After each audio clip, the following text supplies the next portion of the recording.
out, then we can begin the lecture, right? I hope everybody is clear with graph data structure. Any doubt in graphs? Though it looks complex, but it is not so complex. In today's lecture, what we will going to discuss is we will going to traverse the graphs, the graph traversal. These type of questions could be asked as MCQ, or they might ask you just to know about you. So some of the questions are screening type questions. Screening type questions means they judge you quickly whether you are even eligible for the job or not before conducting your main interview. So some of the screening questions are such that what data structure will you use in depth first traversal of graph? So such type of question, one word answer. What data structure will you use in the breadth traversal of graph? Breadth first search, BFS, right? So such type of questions could be asked. See, hardly ever they will going to ask you to program DFS and BFS. Hardly ever. Maybe never in your life.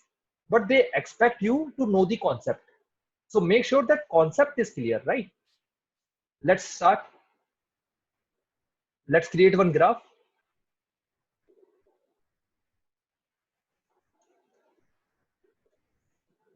One, two, three, 4, 5, 6, 7. These are nodes.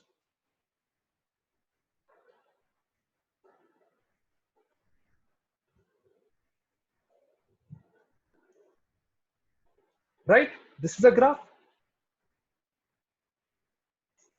And also, this is unidirected graph or directed graph?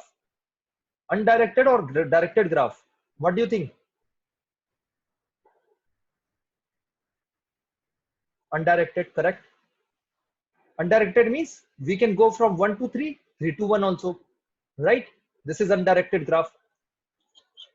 First, we will going to discuss about the BFS. I hope you remember the BFS of tree also. Can anybody remind me? What was BFS of tree?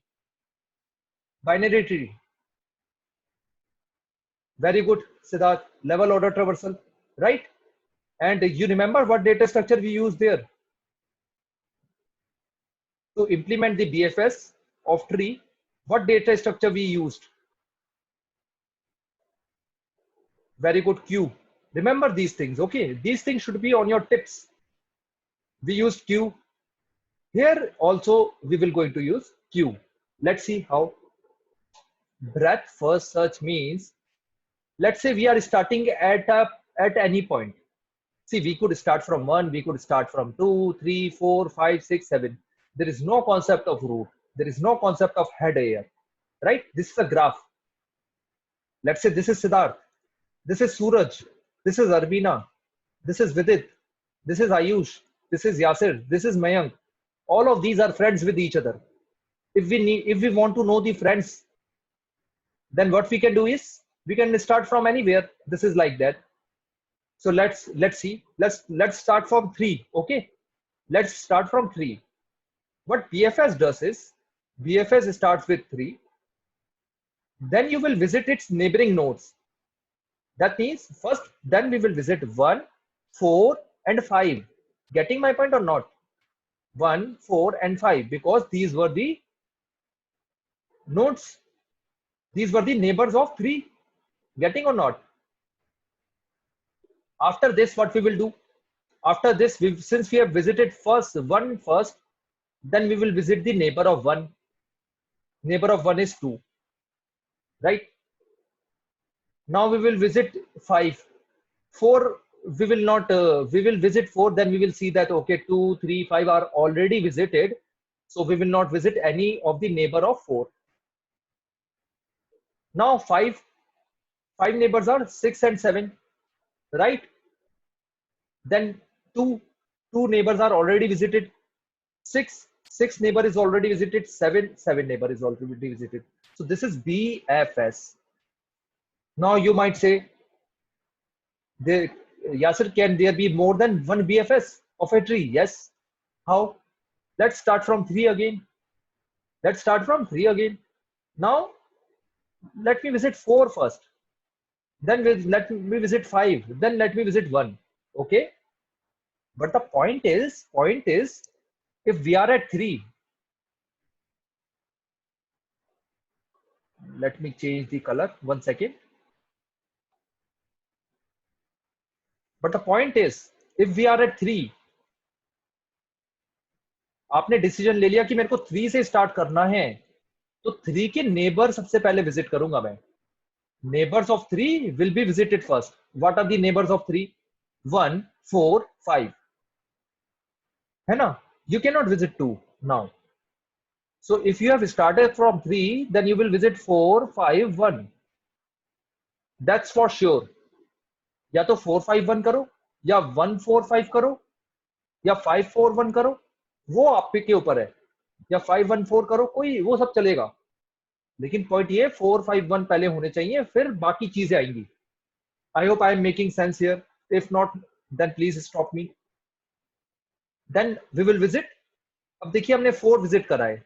4 के neighbour है 2 and 5 और 3, तो अब 2 visit करेंगे. ठीक है. अब 5 देखेंगे. 5 के नेबर है 3, 4, 6, 7. 3, 4 पहले विजिट कर रखा है, तो 6, 7 विजिट कर लो. तो ये है. Anybody having any doubt?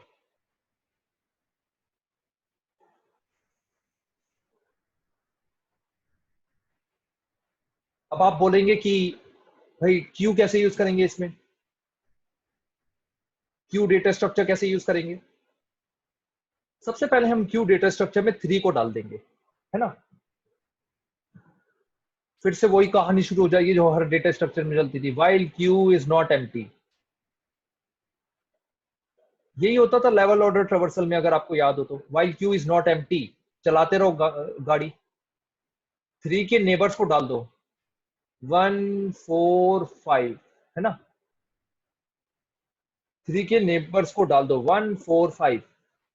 आप बोलोगे कैसे डालते हैं भाई, 3 के नेबर कौन है, हमें क्या पता. अगर लास्ट लेक्चर आपको याद है तो मैंने 2 तरीके बताए थे इंप्लीमेंट करने को ग्राफ के. एक तो एडजेसेंसी मैट्रिक्स, एक है adjacency list. I hope you remember that. उससे डाल दोगे आप नेबर्स, है ना. 3, 1, 4, 5. एडजेसेंसी लिस्ट है तो ऐसे होगी 1 का 2, 1 सॉरी 3 है ना, सबसे पहले 3 विजिट कर रहे हैं, तो एडजेसेंसी लिस्ट है. तो 3 का एडजेसेंसी लिस्ट ऐसे बनी होगी 1, 4, 2. 2 तो नहीं होगा, 5 होगा, है ना. और फिर नल.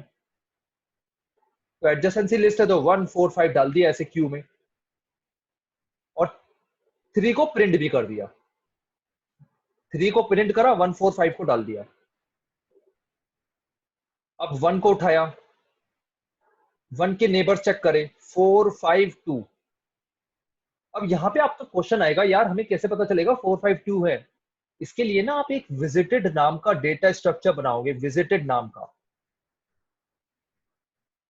विजिटेड में आप वो सब डाल दोगे जो आपने विजिट कर लिया है ना. क्लियर हो रहा है ये? जैसे आपने 3, 1, 4, 5 विजिट कर लिया, तो ये इसमें डाल दोगे. अब मेरे को बताएगा कोई कि विजिटेड में कौन सा डेटा स्ट्रक्चर आप यूज करोगे? Anybody having any idea? मतलब क्या लग रहा है, विजिटेड में कौन सा डेटा स्ट्रक्चर यूज करें? क्वेश्चन क्लियर है ना?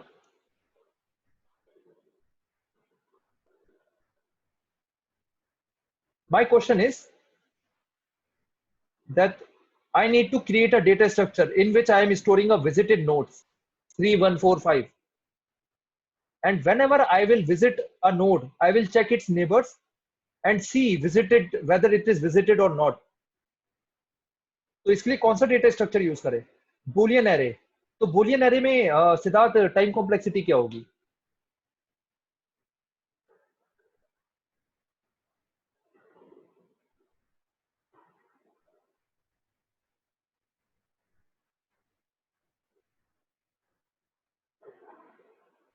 वैसे आपने बुलियन एरे बोला है तो ट्रू फॉल्स स्टोर करोगे क्या, कैसे पता चलेगा?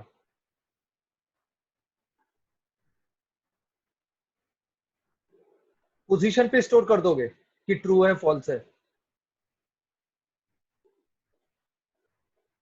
बुलियन एरे यूज करेंगे तो टाइम कॉम्प्लेक्सिटी क्या होगी? एनीबडी?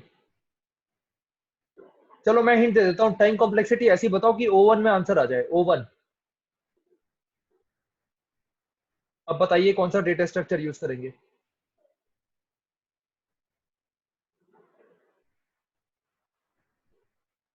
एनीबडी?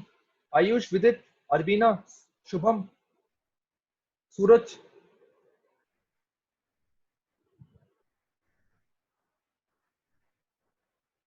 मैप कैसे स्टोर करेंगे मैप्स में, Shubham, any idea?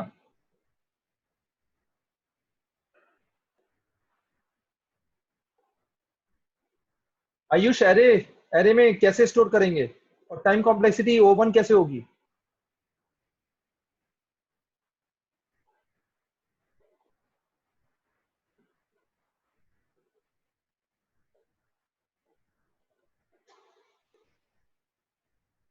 Set, set data structure सुना है, हैश सेट?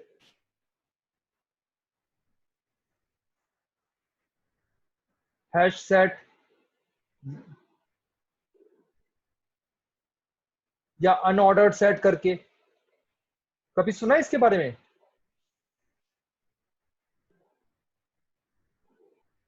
देखिए एरे यूज कर सकते हैं हम, एरे यूज कर सकते हैं, लेकिन एरे में ना इशू क्या है।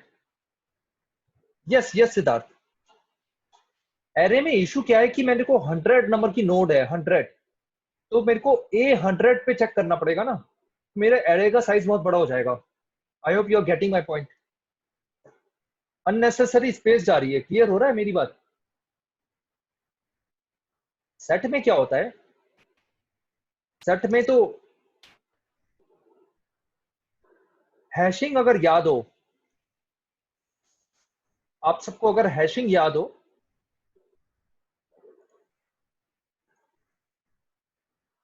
हैशिंग में सर्च जो होता था वो O1 होता था, अगर आपको याद हो तो। इंसर्शन भी O1 होता था, डिलीशन भी O1 होता था, right? If you remember that. तो ये जो हैश सेट बनता है, ये क्या करता है, 3 का हैश निकाला, इसको उस लोकेशन पे स्टोर कर दिया, तो टाइम कॉम्प्लेक्सिटी O1 आती है। Making I am making sense और नॉट? किसी को डाउट हो तो प्लीज बताइए, डाउट नहीं रहने चाहिए। तो सेट स्टोर करेंगे हम, वरना एरे भी यूज कर सकते हैं। देखिए शुभम ने बोला मैप स्टोर करेंगे, मैप में की वैल्यू पेयर्स होती हैं, तो की वैल्यू पेयर्स मेरे को थोड़ा सा करना पड़ेगा ना, मतलब की वैल्यू पेयर कैसे बनाऊंगा मैं? या तो मैं ऐसे कर सकता हूँ, देखिए शुभम ने जैसे बोला कि जैसे 3 विजिट कर लिया, तो 3 की इंसर्ट कर दी, ट्रू इंसर्ट कर दिया, 1 इंसर्ट करा, ट्रू इंसर्ट कर दिया। मतलब की क्या है, की ये है, वैल्यू ये है ना? क्लियर हो रहा है? की वैल्यू पेयर होता था ना मैप, तो वो भी कर सकते थे हम। लेकिन मैं ऐसा डेटा स्ट्रक्चर क्यों बनाऊं, दो दो चीजें क्यों स्टोर करूं? इससे अच्छा मैप ही स्टोर कर लूं ना, इससे अच्छा सेट ही स्टोर कर लूं ना। Time complexity in case how Siddharth it is O1? See, if you are storing at the index, then I am agreeing with you. But let's say I am having 5 की जगह 500 है, अब क्या करोगे आप? We are going to check the index. But 500 है तो क्या करोगे? 500, आप एरे साइज इतना बड़ा ले लोगे क्या? 8000, 1000, सिर्फ 8 नोड्स को स्टोर करने के लिए?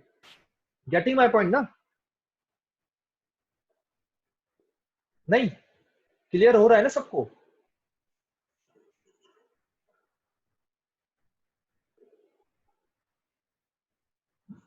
So Siddharth, we have to think about space and time both.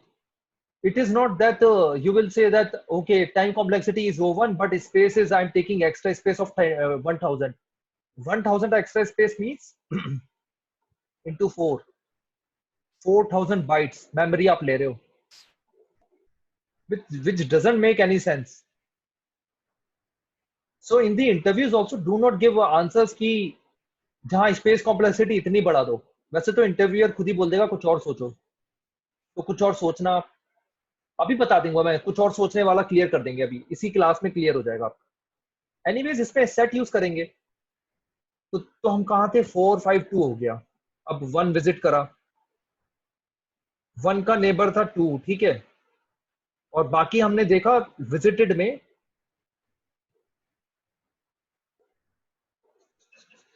Clean कर देता हूँ थोड़ा। तो 3 1 4 हो गया। 2 जब देखा तो 2 को भी इंसर्ट कर दिया। बाकी सब हमने देखा कि 1 के नेबर तो 3 भी है, लेकिन 3 पहले ही पड़ा है इसमें विजिटेड में, तो जरूरत नहीं है इसको डालने की क्यू में। अब 4 को विजिट करो। 4 का नेबर है 5 3 2, लेकिन ये सब पहले ही 5 भी था यहाँ पे, ठीक है, ये सब पहले ही विजिटेड में पड़े हुए हैं, तो जरूरत ही नहीं है। देखिए, टू चेक वेदर 4 एग्जिस्ट और not in the visited, whether 5 exists or not, or 5 exist or not in visited, if we are using a set or map also, ठीक है, और map also, सर्च जो होगा वो ओवन होगा। अब 5 visit करेंगे। 5 के नेबर्स हैं 3 4 6 7, 3 4 पहले ही पड़े विजिटेड में। अब 6 7 भी डाल दो क्यू में, और 6 7 को यहाँ पे भी डाल दो, है ना। अब 2 विजिट करा, 2 का नेबर है 1 4, विजिट ऑलरेडी विजिटेड में पड़े हुए हैं। 6, इसका नेबर है 5, ऑलरेडी विजिटेड में पड़ा हुआ है, नहीं डालना। 7, तो ऐसे चलेगा ये, ऐसे चला बीएफएस।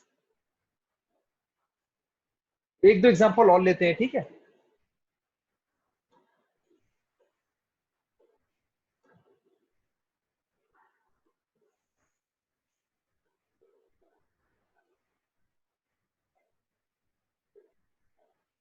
ये है एग्जांपल 1 2 3 4 5 6 7 8। बीएफएस इससे स्टार्ट करते हैं ना।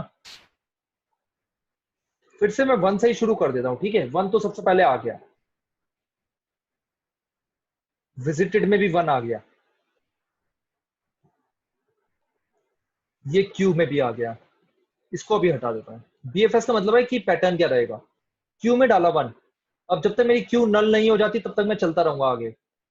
अब इसका नेबर कौन कौन से 2 3 है ना, 2 3 को विजिटेड में भी डाल दो, 1 को प्रिंट करो। अब 2 आए हैं, आप 2 का नेबर कौन कौन है 1 और 4, 4 को डालो, 4 को क्यू में भी डालो, 2 को प्रिंट करो। 3 विजिट करो, 3 का नेबर है 5 और 1, 1 तो पहले ही विजिटेड में है, 5 यहाँ पर है, 5 को डाल दो। क्लियर हो रहा होगा ना।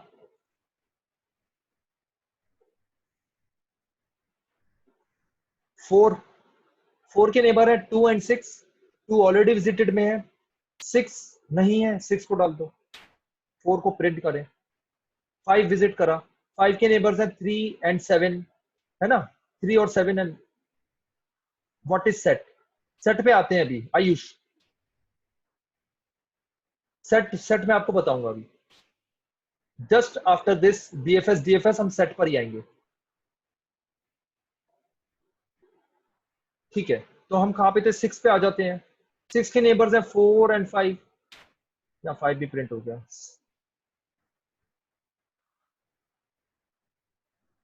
एक सेकेंड, वी वर एट 4, 4 हमने प्रिंट भी कर दिया है। अब 5 पे आए हम, 5 के नेबर्स हैं 3 एंड 7, 3 ऑलरेडी विजिटेड में है, 7 नहीं है, तो 7 को डाल दो, 5 को प्रिंट कर दो। 6 6 के नेबर्स हैं 4 एंड 8, 4 ऑलरेडी पड़ा हुआ है लेकिन 8 नहीं है, 8 को डाल दो, 6 प्रिंट करो। 7 7 का नेबर है 5, 5 ऑलरेडी विजिटेड में है, तो क्यू में डालने की जरूरत नहीं है। 7 फिर 8, ये आंसर हो गया आपका बीएफएस। किसी को बीएफएस में डाउट है, बीएफएस ब्रेथ फर्स्ट ट्रैवर्सल में। स्टार्ट कहीं से भी कर सकते हो, स्टार्ट 7 से भी कर सकते हो, स्टार्ट 4 से भी कर सकते हो, स्टार्ट करने का कोई इशू नहीं है। ब्रेथ बाय ब्रेथ आप जाते हैं, ठीक है। तो ये तो हो गया ब्रेथ फर्स्ट ट्रैवर्सल। अब जाते हैं हम, सेकंड चीज जो पूछी जाती है बड़ी, वो होती है डीएफएस, डेप्थ। जो वर्ड बता रहा है वही, first traversal, breath first search बोलते हैं वैसे इसे, ब्रेथ फर्स्ट सर्च ट्रैवर्सल। वहां था ब्रेथ, ठीक है, ये स्पेलिंग BREADTH, DEPTH। डेप्थ में जाओ, इधर ब्रेथ ब्रेथ में जाओ। तो चलिए स्टार्ट करते हैं, 1 से ही शुरू करेंगे। अब आपके पास दो चॉइस है, ध्यान से यहाँ पे सुनो, बस पहला स्टेप ध्यान से सुनना है, बाकी कुछ नहीं है। या तो 3 में जाओ या 2 में जाओ। चलिए हम 2 में जाते हैं, ठीक है, 2 में जाते हैं। अगर आपने 2 वाला रास्ता पकड़ लिया तो 3 में जब तक वापस नहीं आओगे जब तक ये खत्म नहीं हो जाता। कहने का मतलब ये है कि now we will visit 2, then 4, then 6, then 8. Now there is nothing after 8, so we need to go back. We need to go back to 3. Now we will visit 3, now we will visit 5, now we will visit 7. Any doubt? और चलिए 1 से start करते हैं, 3 में जाते हैं। Now we will continue this path.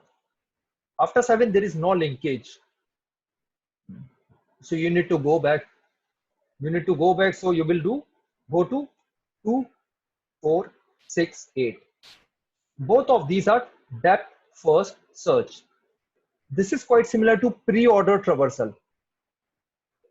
Quite similar. Along with that, if you remember the depth first traversals of the tree, there were 3: in order, pre-order, post-order. All of those 3 were using stack.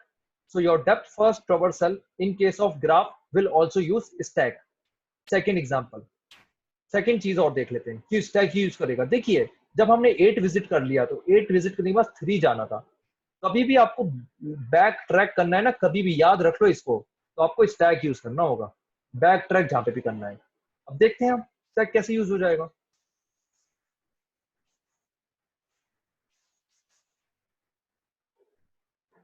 Stack ले लिया, stack में क्या डाला 1, और फिर गाड़ी चला दी, जब तक स्टैक एम्प्टी नहीं होगा चलते जाइए आगे। DFS, इधर भी हम क्या लेंगे, विजिटेड। विजिटेड नहीं लोगे ना तो एक जगह पे वापस घूमते रहोगे। क्लियर हो रहा है ना? विजिटेड नहीं लोगे तो एक जगह पे वापस घूमते रहेंगे। तो देखिए हमने 1 विजिट करा और आपने डिसाइड करा कि मेरे को 2 पहले विजिट करना है, 2 पहले विजिट करना है। तो स्टैक में सबसे पहले आप डालो 3 देन 2, क्योंकि स्टैक होता है लास्ट इन फर्स्ट आउट। तो हमने 1 विजिट करा, 1 3 2, 1 3 2 विजिटेड में इसलिए आ गए क्योंकि आपने तीनों स्टैक में डाल दिए। जो जो स्टैक में डालते जाओगे वो विजिटेड में डालते जाना, ठीक है। 1 विजिट कर लिया हमने। स्टैक के टॉप पर क्या है, 2। मैं इसको ना उल्टा कर दे रहा हूं दिखाने के लिए, जिससे पर्पसली आपका थोड़ा सही रहे। मतलब स्टैक को ना हमेशा ऐसे बनाना अच्छा रहता है। स्टैक में सबसे पहले था 1, फिर 1 को पॉप करा, बाहर निकाला, तो ये बाहर निकल चुका है अभी। जब बाहर निकाला तो उसके बाद आपने सबसे पहले डाला 3, फिर 2।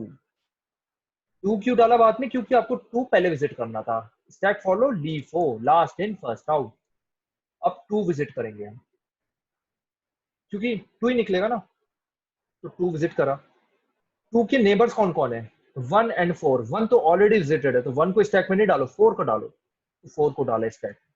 एरो का मतलब है बाहर निकल गया है, तो 1 2 स्टैक में नहीं है, सिर्फ 4 और 3 पड़ा है, ठीक है। नाउ 4 बाहर आएगा, 4 प्रिंट होगा। 4 के नेबर्स क्या है, 2 एंड 6। 2 इज ऑलरेडी विजिटेड, 6 को डाल दीजिए, 6 को यहाँ पे डाल दिए। अब 6 बाहर आएगा, 6 प्रिंट हुआ। 6 के नेबर क्या है, 4 एंड 8, तो 8 8 8 यानी 8 स्टैक में आएगा। अब स्टैक में से 8 बाहर आएगा, 8 प्रिंट होगा। 8 का कोई नेबर है ही नहीं, 6 है लेकिन 6 तो ऑलरेडी विजिटेड में है, तो ये बाहर हो गया, खत्म हो गया। अब देखिए स्टैक में से 3 बचा है, 3, ये इंपॉर्टेंट पॉइंट है। स्टैक में से 3 पड़ा है, 3 बाहर निकालिए भाई। 3 को यहाँ पे प्रिंट करा। 3 के नेबर्स क्या है, 1 एंड 5। 1 ऑलरेडी विजिटेड में है तो 5। क्लियर हो रहा है ना? किसी को डाउट हो प्लीज बोलिए। 5 पॉप करिए। 5 के नेबर्स क्या है, 3 एंड 7।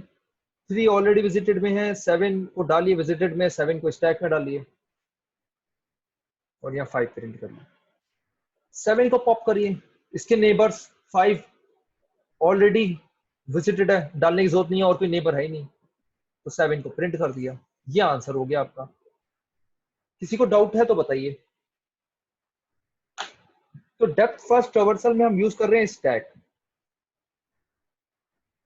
और रिकर्जन में भी स्टैक यूज होता है। रिकर्जन में भी स्टैक यूज होता है। तो डेप्थ फर्स्ट ट्रावर्सल को हम रिकर्जन को यूज करके भी कर सकते हैं।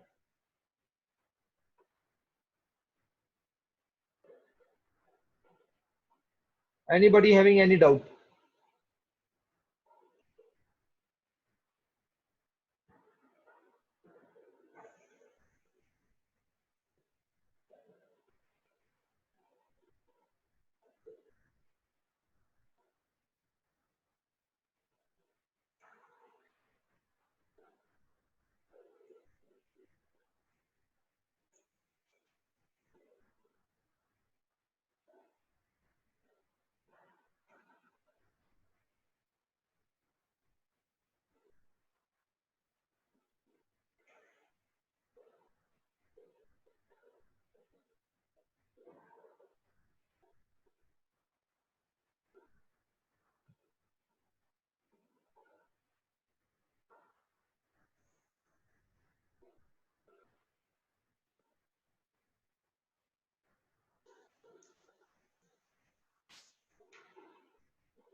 आपने अगर लास्ट लेक्चर की वीडियो देखी हो तो हमने 5 एसटीएल डिस्कस कर लिए थे।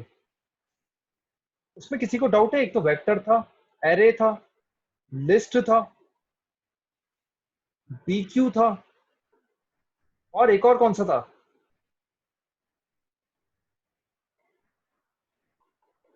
हम्म, अजीब सा नाम था थोड़ा, बताइए। एफ से नाम था, एफ। फॉरवर्ड लिस्ट याद है? ये 5 डिस्कस करे थे हमने एसटीएल। कोई डाउट है किसी को इसमें?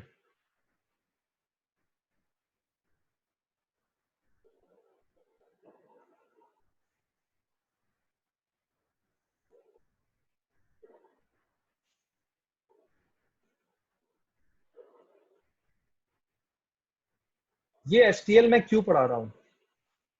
आपको तो पहले ही बनाने आते हैं सब। पॉइंट ये देखिए, इंडस्ट्री में हम ये एसटीएल ही यूज करते हैं। मतलब आपको कोई मैं एप्लीकेशन बनाने को बोल रहा हूँ, तो आपको अगर स्टैक यूज करना है तो ये एसटीएल का स्टैक यूज करोगे, अपना स्टैक नहीं। सेकंड पॉइंट ये है कि हमें इंटरव्यूज भी निकालने हैं, ठीक है। इंडस्ट्री तो है ही सही, ठीक है, मतलब वो तो ठीक है, काम करना ही है, एनीवेज आई नो। इंटरव्यू भी निकालने हैं ना। इंटरव्यू में they give you assignment on hacker rank, they give you assignment on leet code, they give you assignment on metal, या कुछ और अपना भी कर सकते हैं, ठीक है, अमेजोन जैसे अपना दे देता है। वहां पर जो प्रॉब्लम्स दी जाए उसमें एसटीएल यूज करना। एसटीएल यूज करके क्या होता है, जल्दी से सॉल्व हो जाता है, मिस्टेक नहीं होती। अब आप बोलोगे एसटीएल थे तो हमारा टाइम वेस्ट क्यों कर रहा, 2 महीने से हमारा टाइम वेस्ट कर रहे हो पढ़ा के। आपको पता होना चाहिए एसटीएल की टाइम कॉम्प्लेक्सिटी वगैरह क्या है, अदरवाइज तो आप क्या यूज करोगे। मैंने अभी 5 डेटा स्ट्रक्चर बताए, अगर आपको पता नहीं कि इंटरनली वो क्या यूज कर रहे हैं, आपको यूज करना आएगा ही नहीं। तो सबसे पहले हम कुछ डेटा स्ट्रक्चर्स देते हैं, देखेंगे। 5 तो हम पहले ही देख चुके हैं, अब बाकी कुछ देखते हैं। उसमें से एक है स्टैक, एक है क्यू, एक है प्रायोरिटी क्यू। मेरे हिसाब से तो आप में से किसी को कोई डाउट होगा नहीं इसमें क्या कब यूज होता है। स्टैक है, जैसे आपने अपना स्टैक बनाया वैसे ये स्टैक है। क्यू जैसे फीफो फॉलो करने वाली क्यू है, मतलब सी प्लस प्लस की लाइब्रेरी ने इंप्लीमेंट करके दे दी है। प्रायोरिटी क्यू, याद है प्रायोरिटी क्यू या भूल गए? प्रायोरिटी क्यू मीन्स किसी को ज्यादा प्रायोरिटी देनी है। एग्जाम्पल क्या है इसके, भरे पड़े एग्जाम्पल।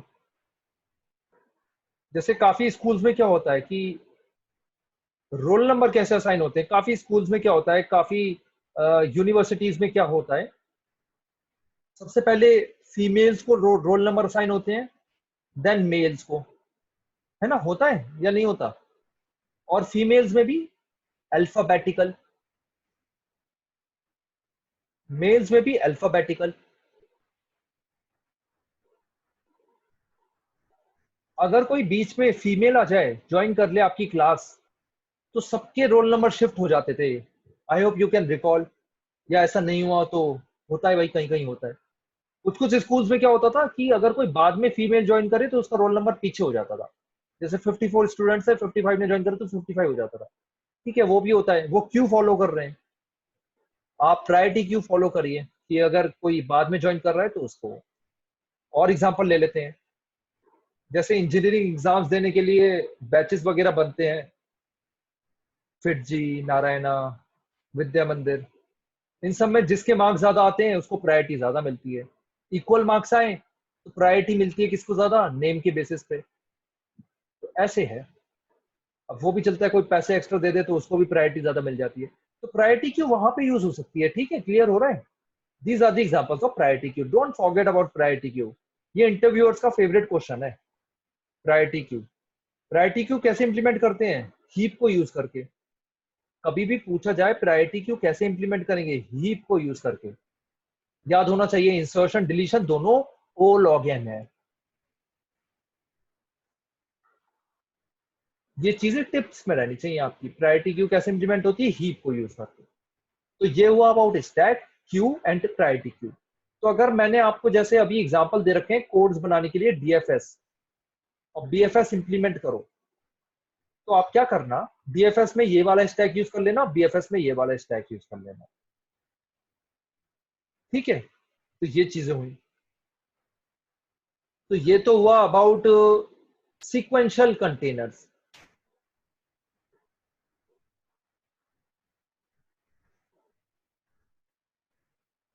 अब कुछ और भी पढ़ते हैं। तो अभी हम आठ आठ कंटेनर्स देख चुके हैं, 8 कंटेनर्स। अब और देखते हैं थोड़े, जिसमें आयुष को क्लियर हो जाना चाहिए कि सेट क्या होता है। इनको बोला जाता है एसोसिएटिव कंटेनर्स, क्योंकि एसोसिएट होते हैं। इंटरनली ये भी एरे यूज करते हैं, जैसे हमने हैश मैप पे देखा था। तो क्या क्या है ये भाई, नाम क्या क्या है इनके। पहला है set. Set data structure means it's a data structure but it does not allow duplicates. Clear हुआ। It's a data structure but it does not allow duplicates.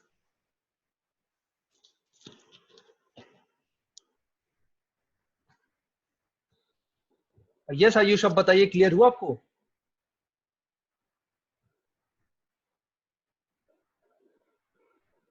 Set data structure जो होता है, वैसे तो देखिए आप सी शार्प पढ़ोगे, जावा पढ़ोगे, पाइथन पढ़ोगे, सबके सेट अलग अलग तरीके के होते हैं। मैं तो आपको सी प्लस प्लस का सेट बता रहा हूँ। लेकिन सेट की एक बेसिक डेफिनेशन होती है जो हर जगह सेम है। सेट डुप्लीकेट अलाउ नहीं करता। ये याद रखो बस आप। मतलब अगर आपने सेट में डाला 10, फिर से डाला 10, तो एक ही दिखेगा 10। एरे में दोनों दिखेंगे। मेकिंग सेंस और नॉट मेकिंग सेंस। समझ नहीं आ रहा हो तो बता दीजिए। तो जहां पर भी आपको यूनिक वैल्यूज डालनी है वहां सेट यूज होगा। Do set arrange data in ascending order. Yes, sort होता है। लेकिन याद रखना आयुष, ये सेट की डेफिनेशन नहीं है, लेकिन सी प्लस प्लस का जो सेट होता है ना, ये सॉर्ट होता है, सॉर्टेड होता है। समझ क्लियर हो रहा है ना मैं क्या कहना चाह रहा हूँ। सेट का डेटा सॉर्टेड होगा।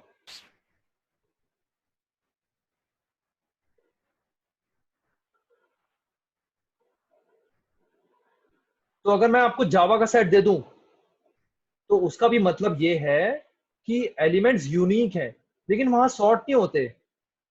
समझ आ रहा होगा ना। किसी को डाउट है तो प्लीज बताइए। आप सब जावा भी पढ़ रहे हैं तो इसलिए वो भी मैं बता दूं। Abina and Siddharth, I think they code in Java. So the point I'm saying is set data structure in Java is not sorted. So keep on checking the implementation. What is the internal implementation? Now Ayush has said it is sorted. It's in ascending order or descending order. So ये आपको थोड़ा सा check, ये आप थोड़ा सा check करना कि इट्स इन इंसर्शन ऑर्डर या इट्स इन असेंडिंग ऑर्डर और descending order. So what Ayush has said, it is reverse of that. It's in descending order, but sort होता है वो. अगर ascend करना है तो उल्टा चला दो. अब मुझे ये बताओ, अगर कुछ कोई डेटा स्ट्रक्चर सॉर्टेड है तो उसको सर्च करने में टाइम कॉम्प्लेक्सिटी क्या होगी? आप सबको पता होना चाहिए.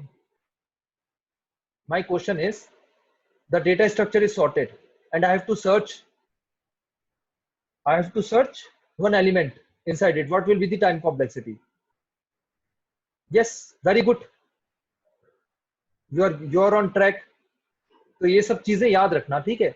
लॉग एन आंसर दोगे बस इंटरव्यूअर ऐसे ही पास कर देगा. इन सब चीजों को मत भूलना. अब टाइम कॉम्प्लेक्सिटी एरे में क्या होगी? एरे में क्या थी, याद है?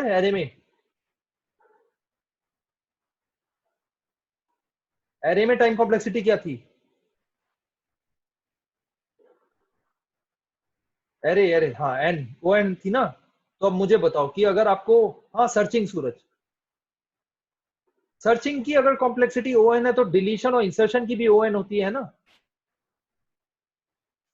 मतलब ये वर्ड्स टाइम कॉम्प्लेक्सिटी कम देखते हैं ना हम, तो वर्ड्स तो बीच में इंप्लीमेंट करना होता है. तो सर्च की टाइम कॉम्प्लेक्सिटी जो होती है वही सबकी होती है, डिलीशन इंसर्शन की. ठीक है, तो ये हमने पढ़ा. तो अब मेरा पॉइंट ये है कि आपको बता दिया कि आपको कोई ऐसा इंटरव्यूअर बोल रहा है कि एक डेटा स्ट्रक्चर है जिसमें यूनिक एलिमेंट्स है और आपको सर्च करना है, तो कौन सा डेटा स्ट्रक्चर यूज करोगे? आपको दो चॉइस है, एरे और सेट. सेट यूज करोगे ना, लॉगिन में आंसर आ रहा है. तो ये सब आपका दिमाग चलना चाहिए मोमेंट पे. सेट यूज करूंगा, लिस्ट यूज करूंगा, या क्या यूज करूंगा, ये है point.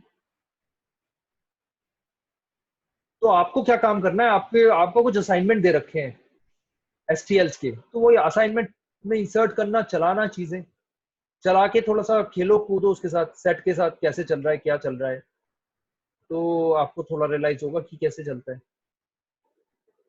Time complexity log N है, ये आपको याद रखना होगा. कैसे होगी लॉग एन? क्योंकि सॉर्टेड है. बाइनरी सर्च, आई होप आप सबको याद होगा. Set is also like array. Yes, internally it is using array, but there is one difference also.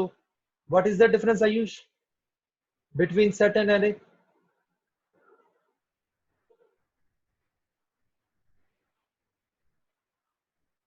Set array में डिफरेंस क्या है? रिपीटिशन. या रिपीटिशन एरे में अलाउड है, सेट में अलाउड नहीं है रिपीटिशन. ठीक है ना, ये याद रखना है कि एलिमेंट्स नहीं होंगे सेट में. Duplicate not store in shirt. Yes, तो ये है. ठीक है, आपने ये पढ़ लिया. अब सेट पढ़ लिया है तो मैप भी पढ़ लेते हैं. सेट पढ़ लिया है तो मैप भी पढ़ लेते हैं.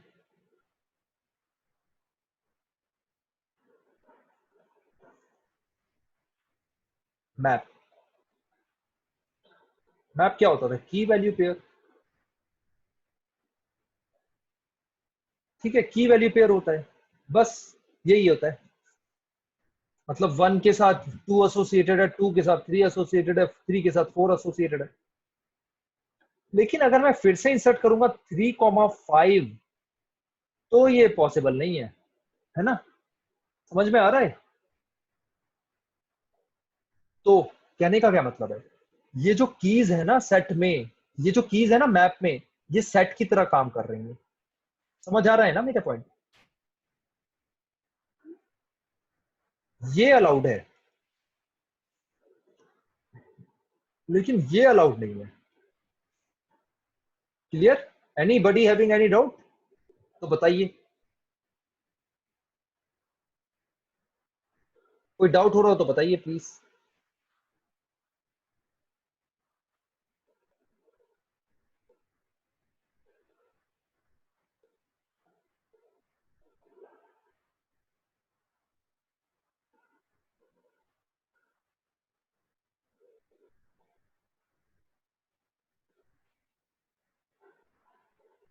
की वैल्यू पेयर होता है, क्लियर हो गया ना, या नहीं हुआ? इंटरनली ये भी एरे यूज कर रहे हैं. लॉग एन में सर्च होगा.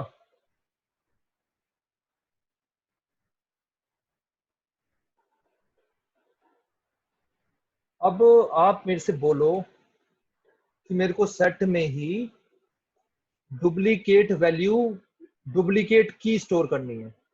मैंने अभी आपको बताया कि 10 10 10 20 30 40, अगर सेट में स्टोर करोगे तो आंसर आएगा 10 20 30 40। ये मैंने अभी आपको बताया। लेकिन आप बोलो नहीं भाई मेरे को वही चाहिए सेट, ऐसा ही सेट बनाना है। रिक्वायरमेंट आ गई कोई, ठीक है, रिक्वायरमेंट आ गई, तो क्या करूं मैं? मल्टी सेट, मल्टी सेट, है ना?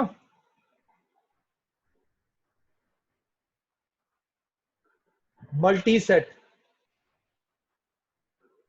बताइए क्लियर हुई मेरी बात या नहीं हुई?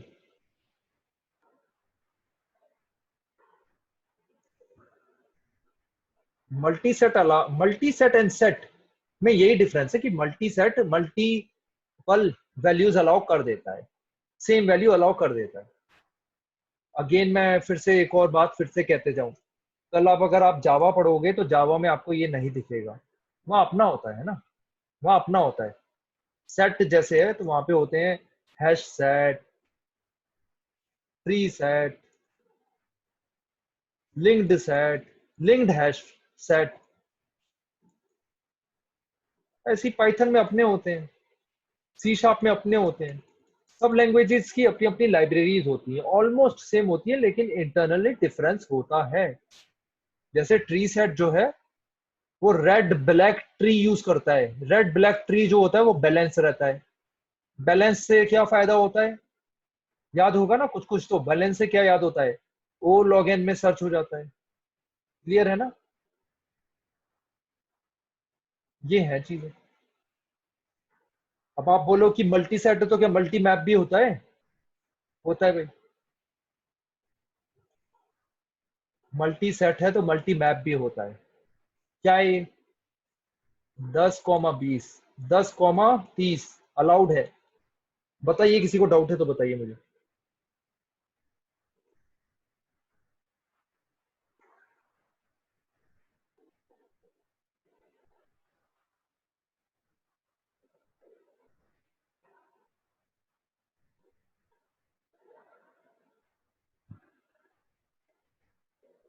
हाँ जी भाई, सब क्लियर हो रहा है या नहीं? अरबीना, सब क्लियर एवरीथिंग? अरबीना, शुभम, विदित।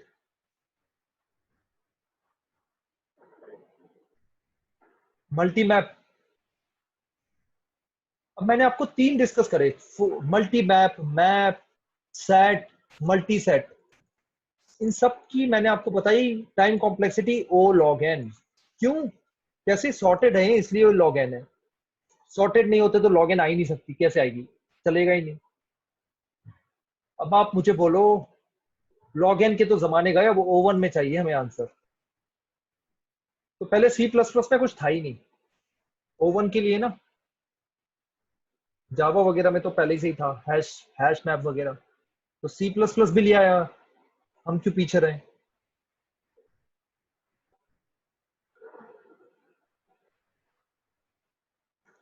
हम क्यों पीछे रहे भाई? लेकिन नाम पता नहीं अजीब से नाम लाया है, नाम पसंद नहीं आया मुझे। अनऑर्डर्ड सेट, अब ये कोई नाम हुआ क्या? इनके नाम भी सी प्लस प्लस टाइप के ही होते हैं मतलब। अनऑर्डर्ड सेट है। क्या है अनऑर्डर्ड सेट?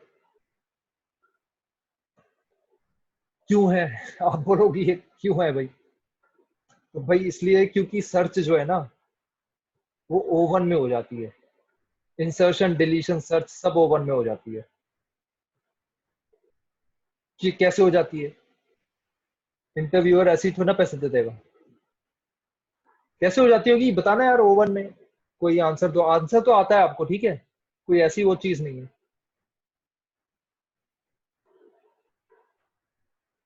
क्वेश्चन है मेरा, माय क्वेश्चन इज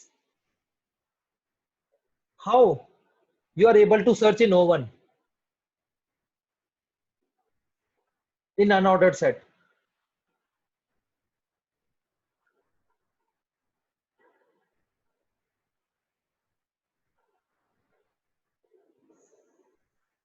ऐसे लिखते हैं इसे, अनऑर्डर्ड अंडरस्कोर सेट, ठीक है, अंडरस्कोर है। तो क्वेश्चन मेरा क्लियर हो गया।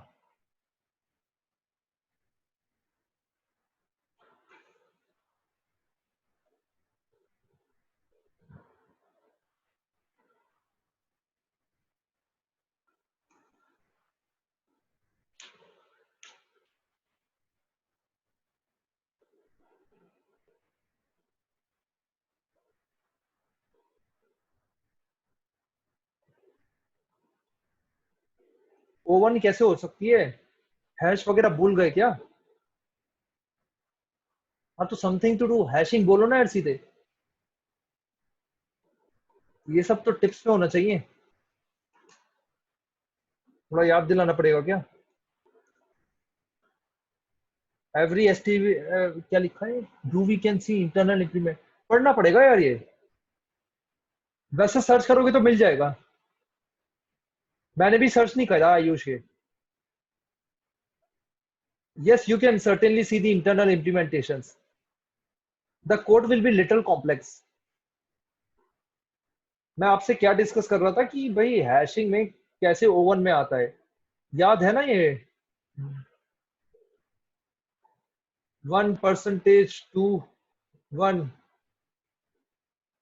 ओवन में ही तो आ रहा है ये सब।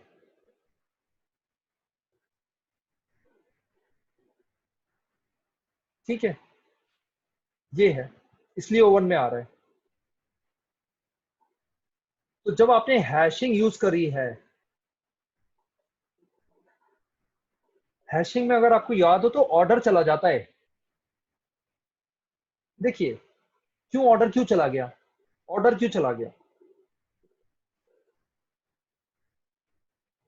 13% 3 10 3, 4% 10 4, 2% 10 2। ये कैसे स्टोर होंगे एरे में? ऐसे 2 13 और 4। तो अगर आप प्रिंट करवाओगे तो आपका 2 13 और 4 आएगा। Where in case of set, where in case of set 13 4 2 आएगा। समझ में आ रही है मेरी बातें? खुद चला के देख लेना, समझ में नहीं आ रही हो तो। Why unordered? हैश मैप में ऑर्डर ये दे तो दिया answer Suraj. Why unordered name? क्योंकि अनऑर्डर है यार, इसलिए नेम दे दिया उन्होंने।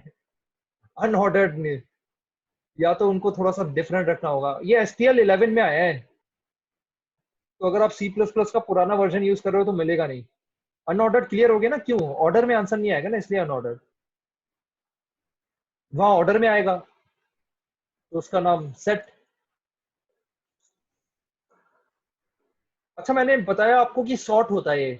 सॉर्ट होने के एक और तरीका भी होता है। अच्छा ये बताइए, लॉग एन में आंसर आ रहा है इसका, तो कौन सा डेटा स्ट्रक्चर एक और है जो यूज हो सकता है? सेट में लॉग एन में आंसर आ रहा है, कौन सा डेटा स्ट्रक्चर है ये जो यूज हो सकता है? अभी पढ़ा है हमने कुछ दिनों पहले। Tree, good. सो चेक करेंगे ट्री यूज कर रहा है या नहीं कर रहा वो।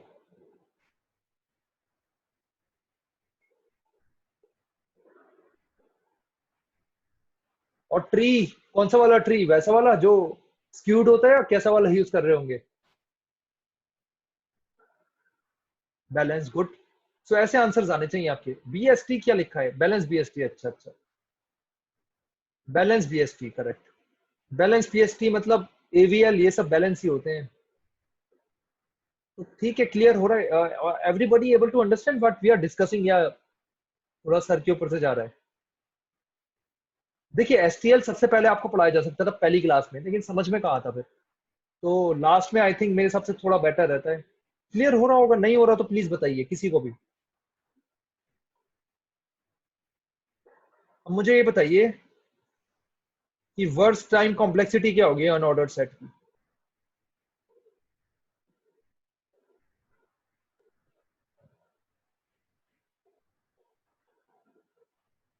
My question is, what will be the worst time complexity in unordered set?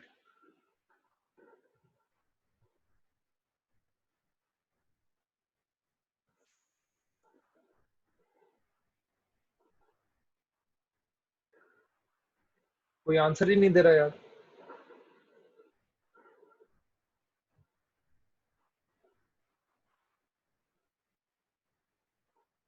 How Ayush it is ON?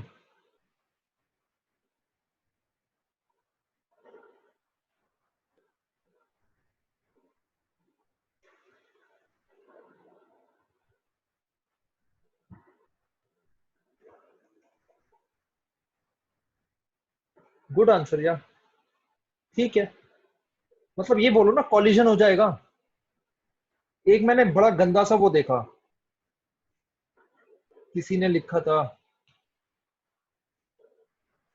Greatest common divisor आता है, याद है मैथमेटिक्स? नहीं, GCD ग्रेटेस्ट कॉमन डिवाइजर। ये सब थोड़ी थोड़ी मैथमेटिक्स थोड़ी थोड़ी अच्छे करते रहो, वैसे हो जाएगी, इतनी ज्यादा वरी की बात नहीं है। GCD means greatest common divisor. जैसे 4 और 2 का 2 होगा, ऐसा डिवाइजर जो दोनों को डिवाइड कर रहा हो। 1 2 का क्या होगा 1। 4 3 का क्या है ग्रेटेस्ट कॉमन डिवाइजर 1, है ना? क्योंकि कोई ऐसा नंबर ही नहीं है जो 4 और 3 दोनों को डिवाइड करता हो, 1 ही है। 8 और 4 का क्या है 4, क्योंकि 4 सबसे बड़ा ग्रेटेस्ट नंबर है which is dividing both. Clear है ना? अब किसी ने क्या करा, ये बना दिया हैश। ठीक है, तो चलिए निकालते हैं इस हैश को लेके क्या आंसर आते हैं। 1 जब होगा n, तो GCD 2 3 विच इज 1, है ना? n जब 2 होगा GCD 3 4, ये भी 1। n इज इक्वल टू 3 होगा GCD 4 5, ये भी 1। क्या हो रहा है? अगर कोई अपना अनऑर्डर्ड सेट ऐसा बनाएगा तो भाई टाइम कॉम्प्लेक्सिटी ON ही आएगी, कॉलिजन ही हो जा रहे हैं। तो दिख तो बड़ा अच्छा रहा है ना। शायद कॉलेज के प्रोफेसर को दिखाए तो वो फुल मार्क्स दे दे। देखने में तो अच्छा है, लेकिन आंसर सेम आ रहा है हमेशा, है ना? n4 डाल दे GCD 5 6, अगेन 1 आ गया। तो ये है ना, कॉलिजन ही collision. Am I making sense और नहीं? ओके, सो ये है। ऐसा आपका अगर बना हुआ है तो ON में आंसर आएंगे। बस ये समझाना चाह रहा था मैं कि in the worst case the time complexity would be ON। अब मुझे ये बताइए वर्स्ट केस में सेट में टाइम कॉम्प्लेक्सिटी क्या होगी? सेट में, सेट सेट पढ़ा ना इससे पहले, उसमें क्या होगी वर्स्ट केस? सोच के बताना यार, ऐसे ही मत बोल देना कुछ भी। ले लो 1 2 मिनट। अंदर ट्री यूज कर रहा है, हमने पढ़ लिया बैलेंस ट्री। वर्स्ट केस बताओ, worst case. Ayush is saying log n, बाकी बताइए, कुछ तो लिख दीजिए बाकी सब।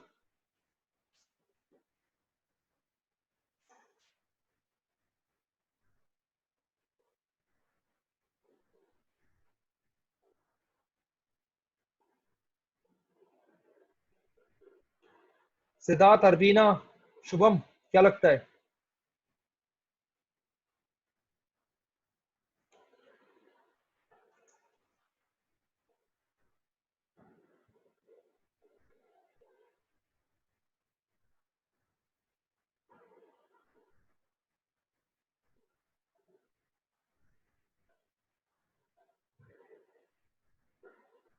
सिद्धार्थ एन कैसे बताइए?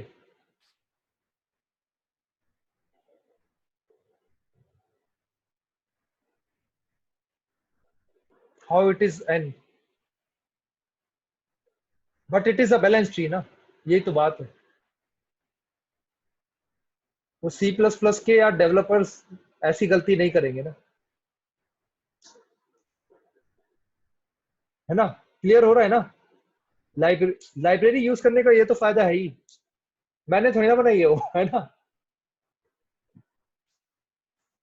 वो तो सोच समझ के बनी है, 2 3 सालों में है ना, क्लियर हो रहा है ना।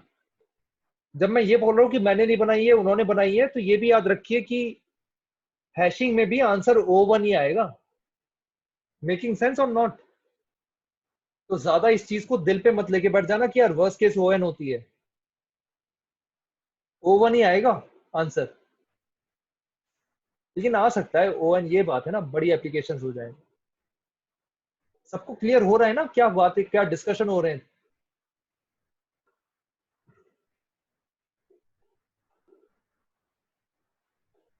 They have made hash function quite in a in such a way कि it should be able to handle all type of cases. So hash would give you O1 time complexity in case of unordered map.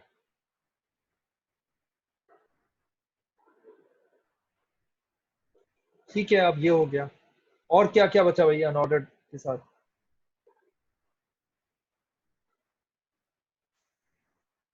तो अभी हमने पढ़ा unordered set. क्या नाम है इसका, unordered, unordered underscore set, यही नाम दिखेगा आपको। ऐसे ही एक और है अनऑर्डर्ड, मैं फिर से नहीं लिख रहा, थक गया मैं लिखते लिखते। Multi set. अब बताओ भाई कोई इन दोनों में डिफरेंस क्या है।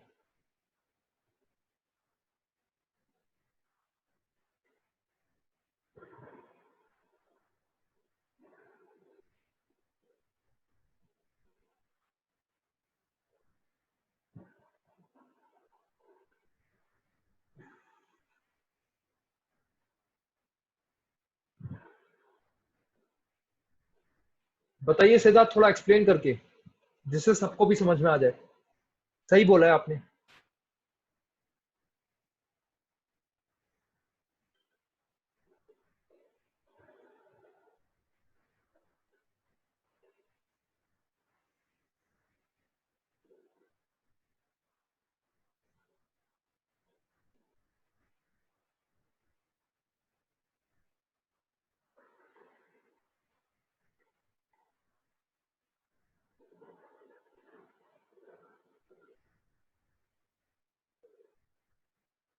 हाँ पर भाई थोड़ा बताओ, थोड़ा एक्सप्लेन करके, इंटरव्यू में कैसे बताओगे।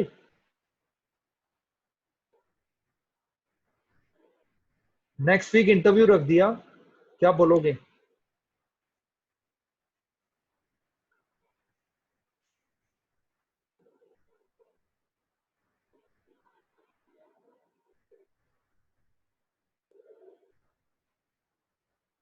यार कोई बता ही नहीं रहा, अजीब बात है।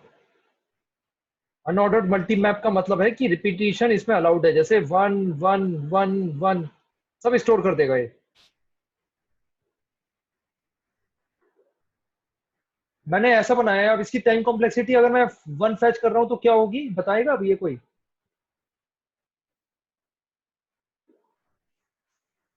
टाइम कॉम्प्लेक्सिटी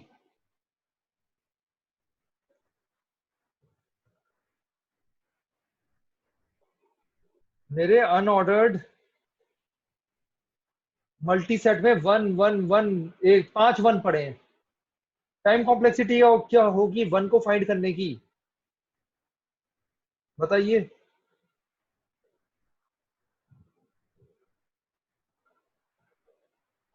बताइए भाई, ग्रीडी भी तो पढ़ना है, ग्रीडी एल्गोरिथम भी है आज।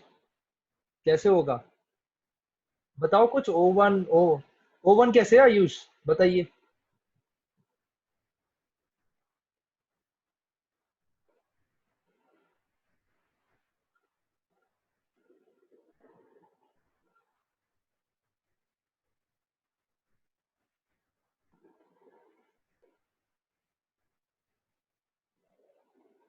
ठीक है,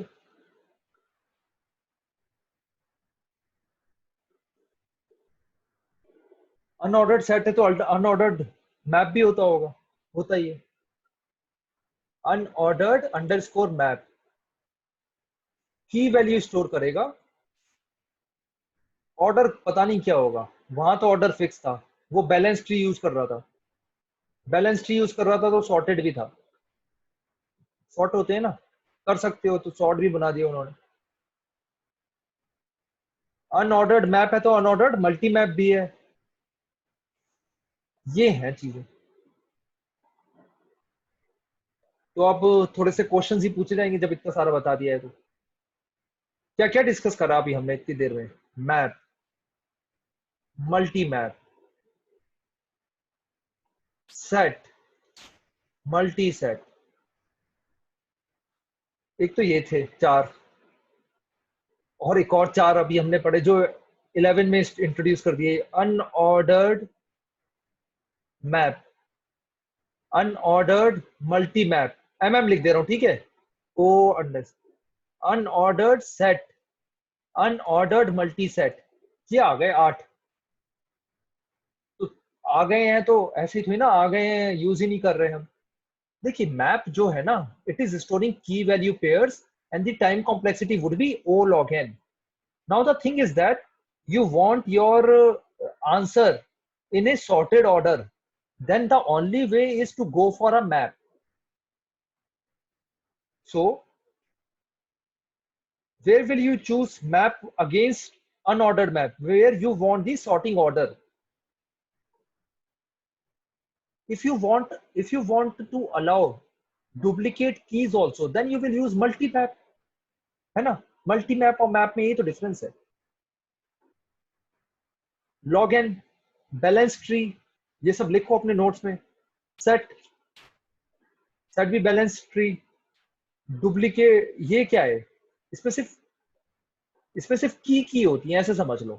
की वैल्यू हमने जब पढ़ लिया ना मैप, तो इसमें सिर्फ की होती है, 1 2 3 4 5, और सॉर्टेड भी होंगे। अगर आपको रिपीटिशन भी अलाउ करना है तो मल्टी सेट। अब आप मुझे बोलो यार यासिर, ऐसा डेटा स्ट्रक्चर मुझे दो कि जिसमें मुझे जल्दी से सर्च इंसर्शन डिलीशन हो जाए O1 में। अनऑर्डर्ड मैप लो भाई एकदम से। एग्जांपल क्या है इसका? My name is Yasir, my name was Yasir,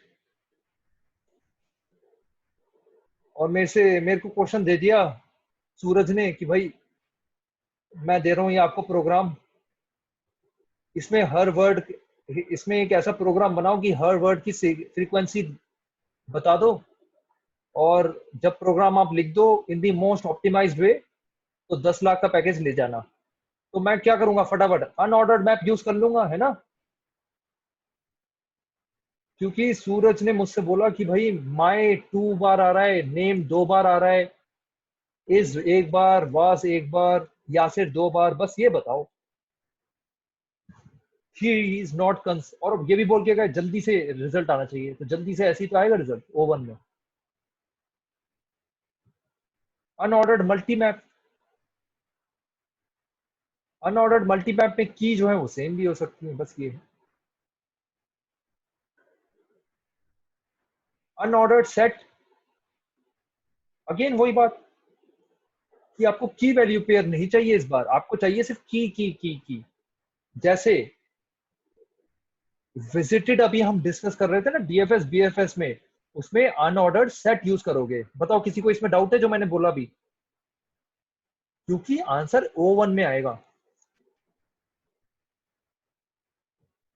इतने सारे हमने पढ़े अभी तक 8, हम अनऑर्डर्ड सेट यूज करेंगे वो विजिटेड में बीएफएस और डीएफएस के। और कोई सेट यूज करोगे तो भाई ओ लॉग एन में आंसर आएगा। What the drawback of unordered set? Search कैसे, ये ट्रेवर्स कैसे करोगे? कुछ भी ऑर्डर दे देगा ये अनऑर्डर्ड सेट, है ना Ayush? You want some order, order मिलेगा ही नहीं।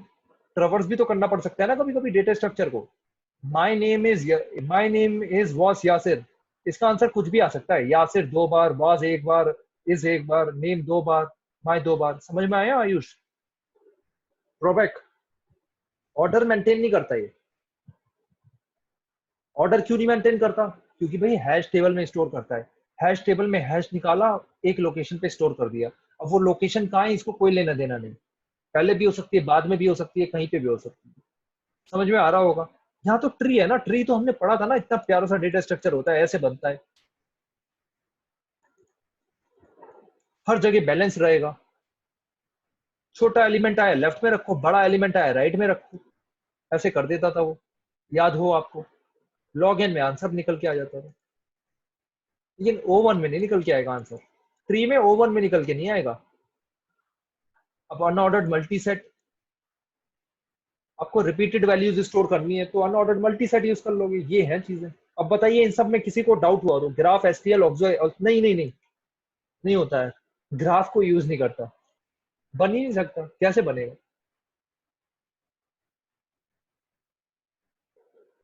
ग्राफ नहीं है, बनाओगे कैसे ग्राफ? डालोगे कहाँ पे, क्या मतलब किसको कैसे लिंक करें? समझ रहे हो ना, थोड़ी प्रॉब्लम है। लेकिन कुछ कुछ लैंग्वेजेस दे भी देती हैं, सी प्लस प्लस नहीं देता।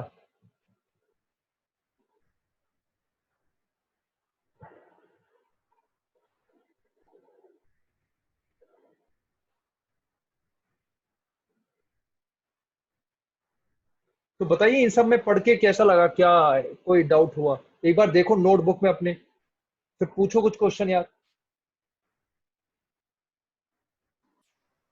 What's a multi-map basically? Like map is storing a key value pair. So multi-map is just handling the collision if the key is repeated. Collision नहीं कहेंगे सूरज, कॉलिजन तो डिफरेंट कीज में भी हो सकता है ना। Yeah, so the point is that you want to store 2 4 and you yeah, want to store 2 comma 3 both, then what will you do? You will use multi-map, right? right. Clear या नहीं? Yeah. जैसे सरकार का example ले लेते हैं भाई, सरकार हमारी भारत सरकार सारे एग्जांपल दे देती है। कैसे? लेट्स से पासपोर्ट है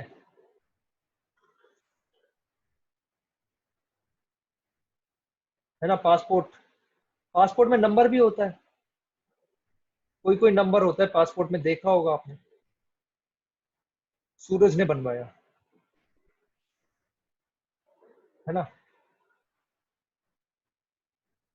अब एक आया, अमेरिका से चोर आया, उसने पैसे खिला दिए सरकारी अफसर को, बोला मेरा भी पासपोर्ट बना दो। तो जो सूरज का नंबर था ABC, वही नंबर इसको भी दे दिया, है ना, बन गया इसका। इस अमेरिकन का नाम कुछ लेते नहीं, डोनाल्ड ले लेते हैं, डोनाल्ड ट्रम्प नहीं, ऐसे ही मतलब, ठीक है, just Donald duck, Donald duck cartoon था ना एक। तो ABC नाम पे सूरज का भी है, ABC नाम पे डोनाल्ड डक का भी है।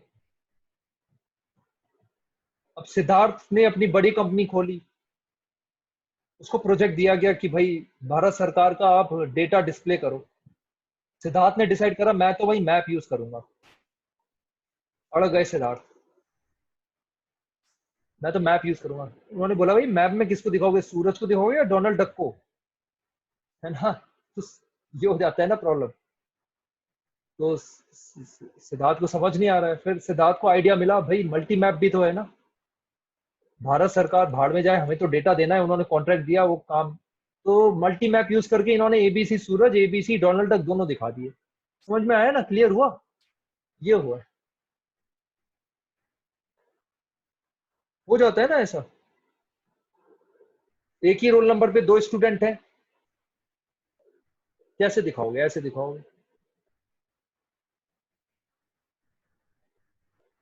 लेकिन इस बात से, डिस्कशन से आपको ये समझ में आ रहा होगा कि ज्यादा यूज नहीं होते मल्टी मैप, मल्टी सेट, लेकिन कभी कभी अगर जरूरत पड़ जाए तो है, चीज अवेलेबल है ना। क्लियर हो रही है चीजें?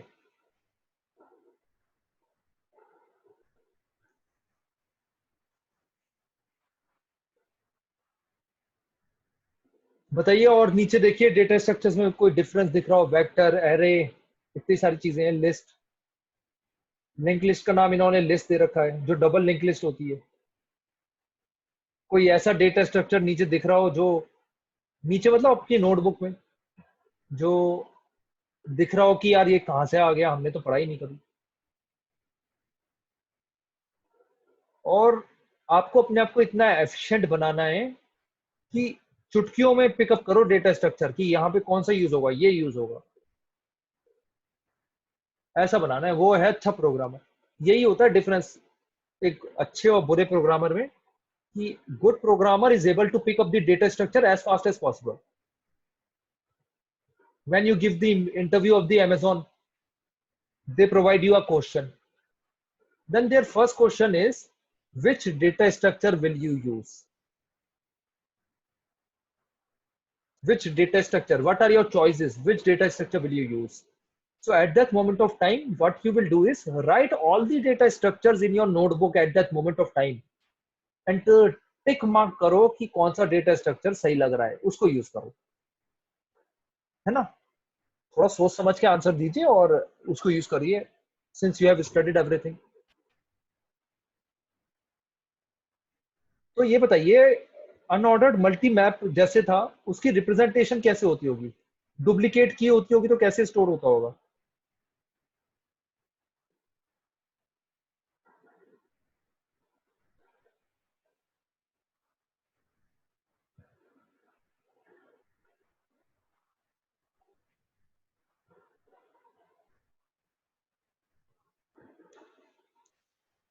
काउंट वेरिएबल यूज कर लेते हैं, काउंट वेरिएबल, ठीक है। जैसे 1 दो बार आया तो उसका काउंट वेरिएबल 2 हो गया।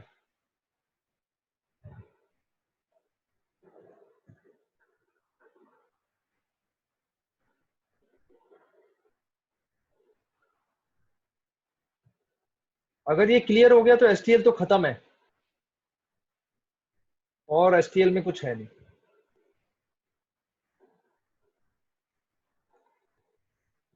Now we will going to start about greedy algorithm.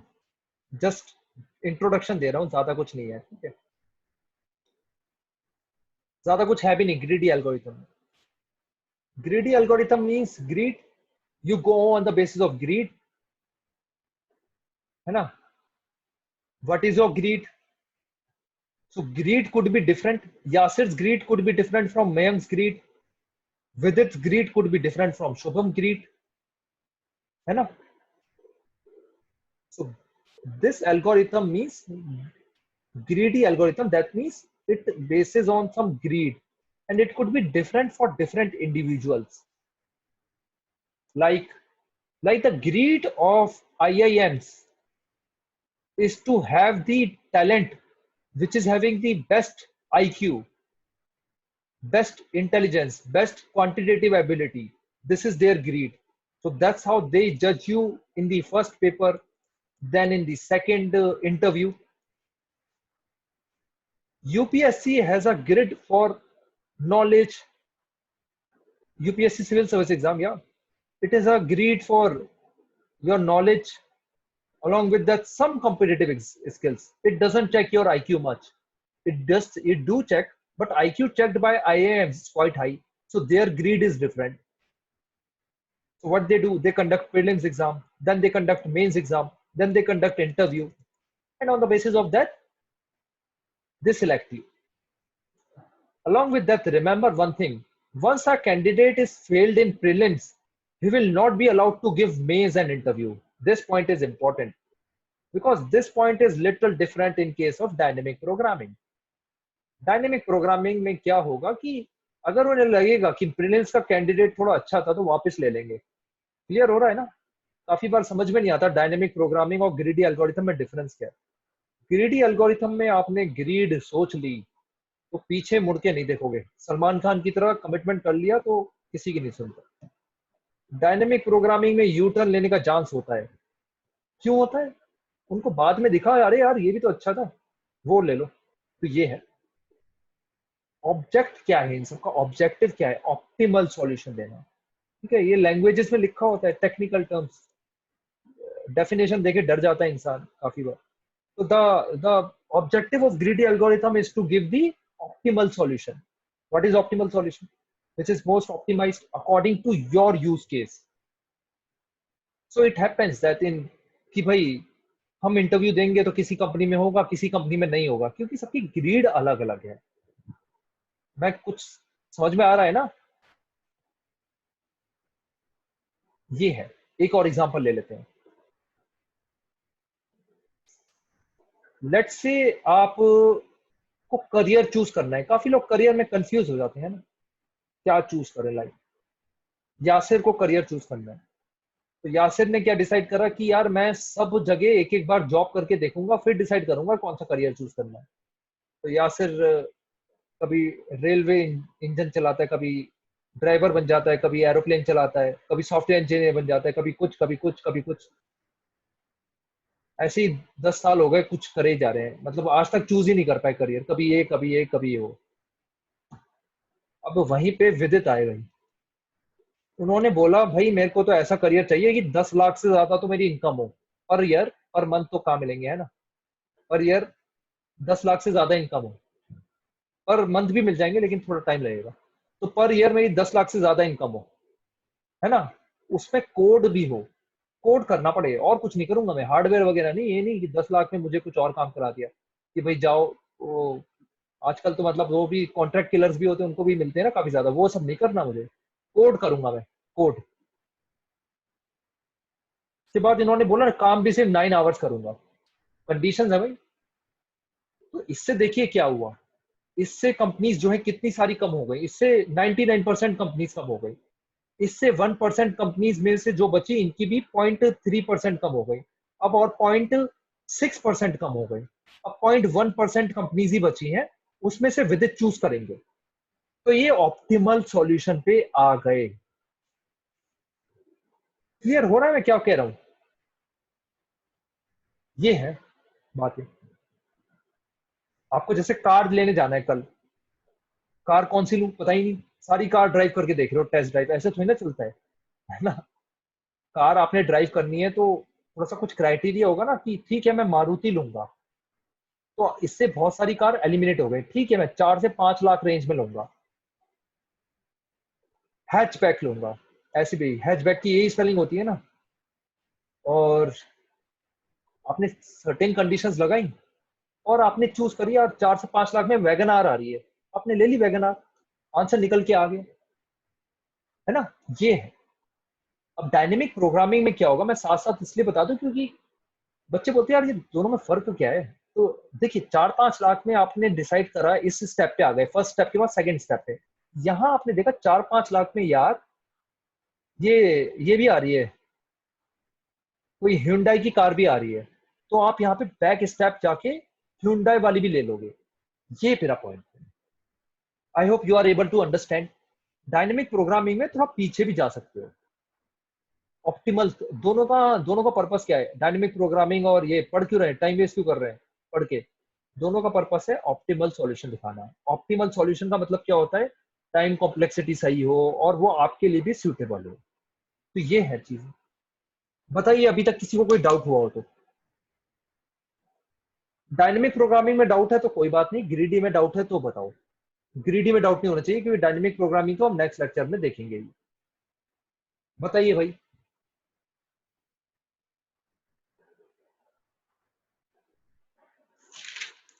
कोई डाउट ही नहीं है। नहीं है तो अच्छी बात है। इससे हम लास्ट 2 टॉपिक देख रहे हैं, फिर ठीक है। बस थोड़ा सा पेशेंस बना के रखिए, सिंपल से टॉपिक, कुछ भी नहीं है। होमवर्क भी दिया जा सकता है, इतना सिंपल है, लेकिन होमवर्क देना सही नहीं। कहीं आप कभी पढ़ो ही नहीं। कभी कभी देखिए काम आ जाते हैं ये topics.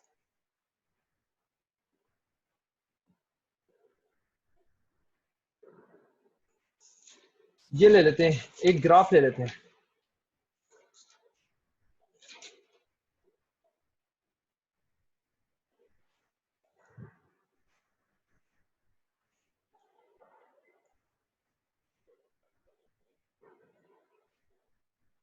Spanning tree. Spanning tree, इस टॉपिक का नाम है स्पैनिंग ट्री। स्पैनिंग ट्री क्या होता है भाई। स्पैनिंग ट्री ग्राफ से बनता है, ये ग्राफ है। इसका स्पैनिंग ट्री क्या होता है, इसका मतलब ये होता है कि वर्टिसेस तो सेम होंगी, मतलब इसमें 1 2 3 4 वर्टिसेस हैं, तो 4 वर्टिसेस ही होंगी ऐसे।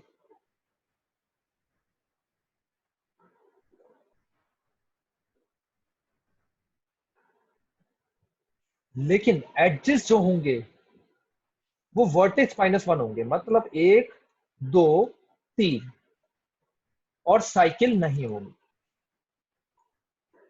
तो दूसरी कंडीशन, तीसरी कंडीशन, पहली कंडीशन थी वर्टिसेस दोनों में सेम होंगी। तो ये आपका स्पैनिंग ट्री हो गया एस टी। ऐसे ये भी हो सकता है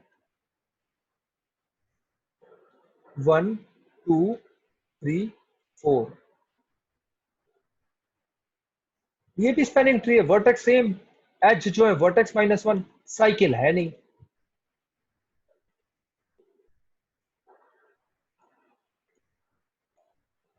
ये नहीं है क्योंकि साइकिल हो गई है।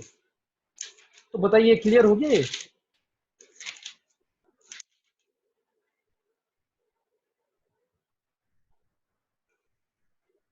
ठीक है, ये स्पैनिंग ट्री है।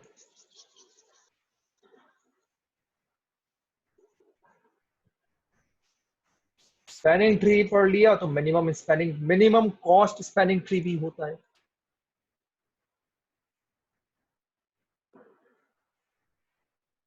अब मैंने आपको बताया कि स्पैनिंग ट्री तो बहुत सारे हो सकते हैं, स्पैनिंग ट्री तो बहुत सारे हो सकते हैं, लेकिन minimum cost spanning tree generally एक ही होता है। कैसे? फो ये देखिए, यहाँ पर ट्रीज तो बहुत सारे बन के आ रहे हैं। इसकी कॉस्ट कितनी? 4 5 6, इसकी 15 आई है ना।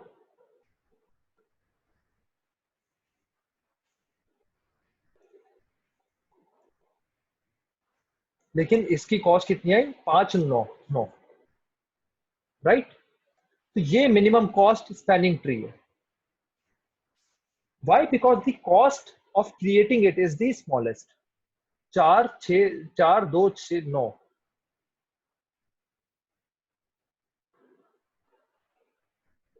अगर इसको भी 2 कर दें फ्रेंड्स, तो हमारा क्या, हमारा फिर एक और पाथ निकल के आ जा रहा है।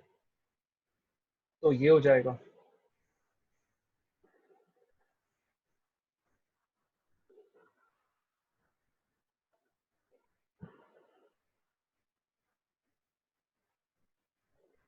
है ना, 5 7। ये मिनिमम कॉस्ट स्पैनिंग ट्री हो गया। ठीक है, ये होता है मिनिमम कॉस्ट स्पैनिंग ट्री, मतलब मिनिमम कॉस्ट और स्पैनिंग ट्री भी।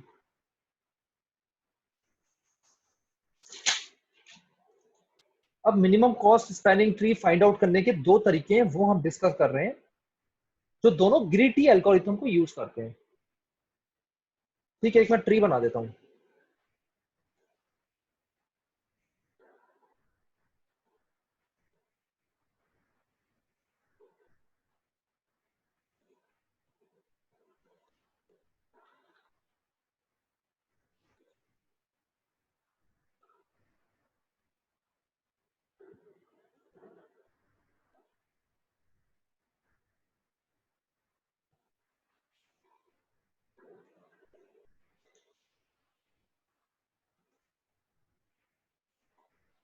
हम यहाँ पे डिस्कस करने जा रहे हैं प्रिम्स एल्गोरिथम। प्रिम एल्गोरिथम क्या कहता है? आप स्टार्ट करें और आगे बढ़ते रहें जब तक आपको साइकिल नहीं मिल रही, और मिनिमम कॉस्ट देखते जाएं। तो इसमें आप कैसे स्टार्ट करेंगे? देखिए, सबसे पहले आप मिनिमम कॉस्ट का एज चूज कर लीजिए, वो ये है।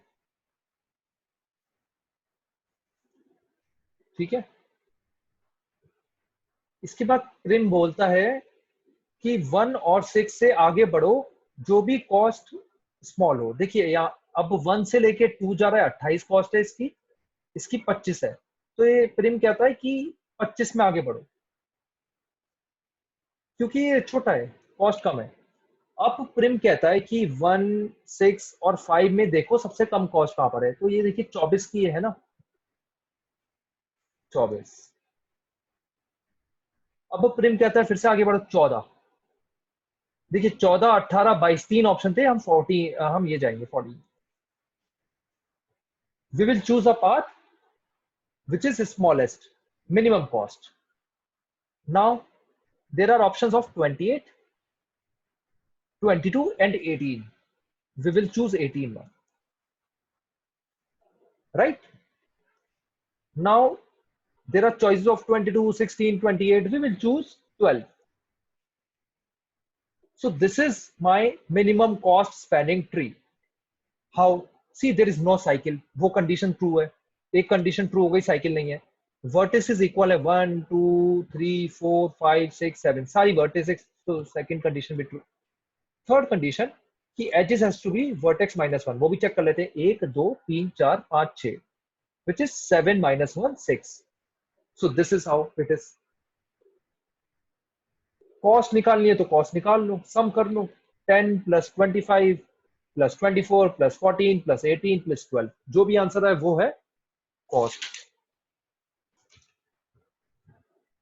So this is about prims.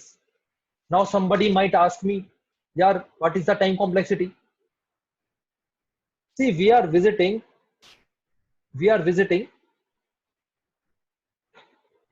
how many edges?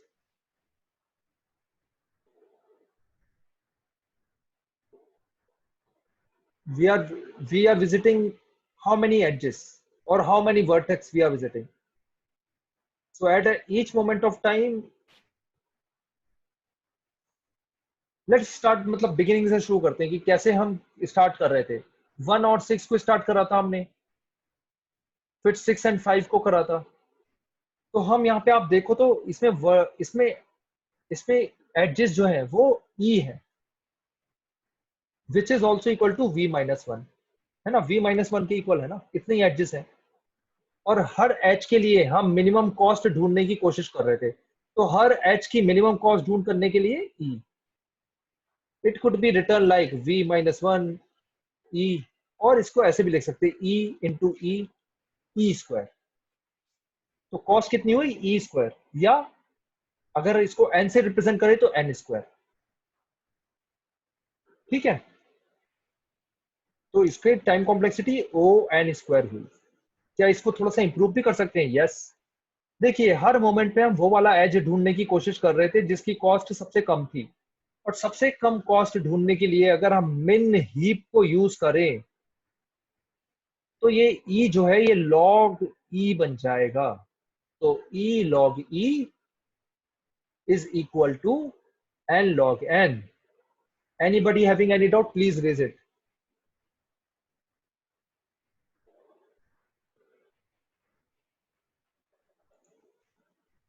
कोई भी डाउट है तो प्लीज रेज करिए कि time complexity n log n कैसे आ गई.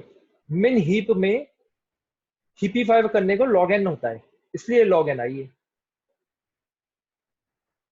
याद होगा मिन हीप, अभी थोड़े दिन पहले ही पढ़ा था, log n के लिए होता है. ये प्रिम एल्गोरिथम हो गया, बस इतना ही है, सिंपल. प्रिम एल्गोरिथम किस लिए होता है? कभी कभी एमसीक्यू पूछ लेते हैं, कुछ नहीं, गेट का एग्जाम दोगे तो एमसीक्यू पूछ लेगा वो. आंसर क्या हुआ? Minimum cost spanning tree. क्या मिनिमम कॉस्ट स्पैनिंग ट्री एक से ज्यादा हो सकते हैं? हाँ, हो सकते हैं. टाइम कॉम्प्लेक्सिटी क्या है? N log n. N log n अगर ऑप्शन में ही ना हो तो एन स्क्वायर. कभी कभी तो होता है ना ऑप्शन में ही नहीं है, तो ये है. तो हमने जब ये देख लिया तो लास्ट आज का जो डिस्कशन है वो है क्रुस्कल अप्रोच. तो वो तो प्रिज्म हमने पढ़ा था, प्रिज्म नहीं, प्रिम. अब क्रुस्कल पढ़ के गुड नाइट हो जाएंगे हम.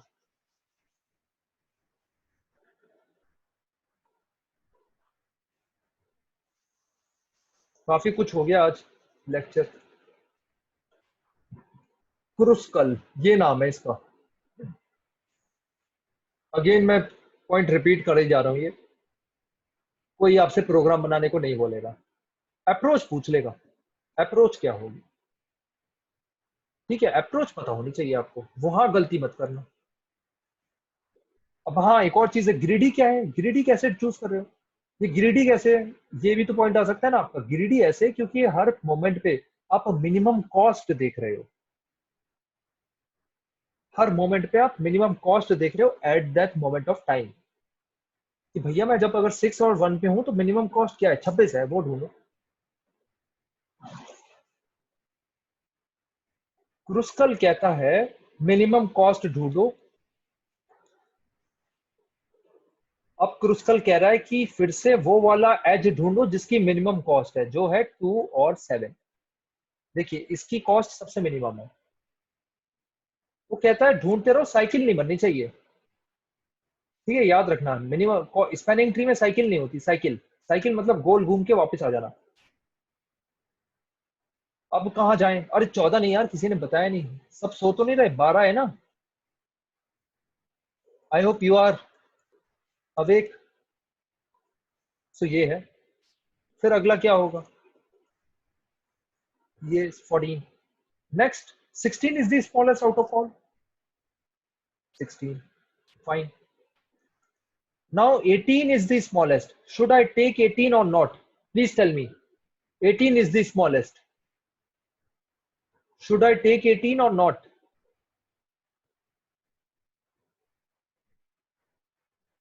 No.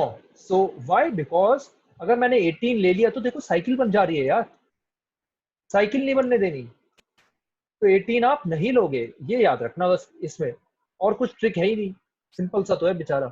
ये ले लो 5। 18 नहीं लोगे तो 24 लोगे। अगला कौन सा लोगे आप? अगला 26, ये ले लोगे। बन गया, बन गया ना आंसर। 1 2 3 4 5 6, 6 एडजेस है, which is equal to v-1, 7-1। ये है बस क्रुस्कल, ये क्रुस्कल है। काफी बार क्या होता है, आपका ग्राफ जो होता है ना, ऐसे भी होते हैं ग्राफ, ये एक दूसरे से बिछड़ गए हैं। इसमें ग्राफ में अगर आपको मिनिमम स्पैनिंग ट्री बनाना है, ये ऐसे ग्राफ्स को बोला जाता है डिसजॉइंटेड ग्राफ्स। ऐसे में अगर आपको मिनिमम स्पैनिंग ट्री बनाना है, 4 3 2 1 10 6 8, तो हम अगर 1 से इन दोनों से शुरू करें, प्रिम को यूज कर लेते हैं। प्रिम, प्रिम को यूज करेंगे तो 1 2 ये बन गया, फिर ये बन गया, फिर ये बन गया। प्रिम को यूज करा दो, लेकिन ये बन नहीं पाया। लेकिन अगर आप क्रुस्कल यूज करोगे तो सबसे पहले तो ये बन जाएगा। क्रुस्कल यूज करोगे तो ये बन जाएगा, क्योंकि वो क्या कहता है क्रुस्कल, हर मोमेंट पे वो वाला एज लो जो सबसे छोटा है, फिर ये बन जाएगा। इसका नाम ले देते हैं 4 5 6, 4 5, और फिर ये बन जाएगा 8 एंड 6, है ना। क्रुस्कल से तो आंसर निकल के आ गया। तो कभी कभी एमसीक्यू पूछा जा सकता है, या आपसे पूछा जा सकता है कि भैया ये बताइए, in case of disjointed graph whether you will use Kruskal और Prim, what will be your answer?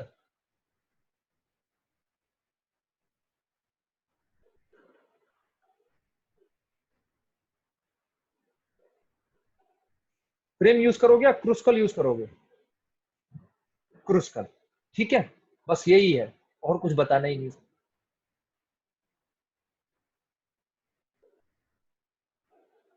तो क्रुस्कल यूज करेंगे हम, प्रिम आंसर नहीं दे पाएगा। प्रिम को तो, प्रिम एक जगह से दूसरी जगह जा नहीं पाएगा ना, यहाँ से यहाँ जा नहीं पाएगा। क्रुस्कल तो, प्रिम जो होता है एक पाथ में चलता है, क्रुस्कल जो है वो शॉर्टेस्ट ढूंढता है, छोटा सा जो दिखता है।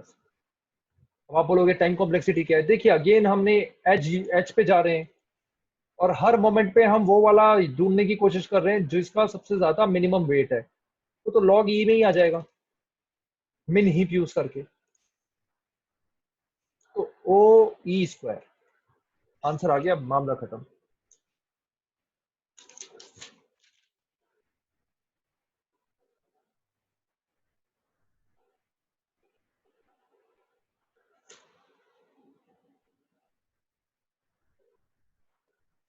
तो बताइए कोई डाउट हुआ तो उसमें?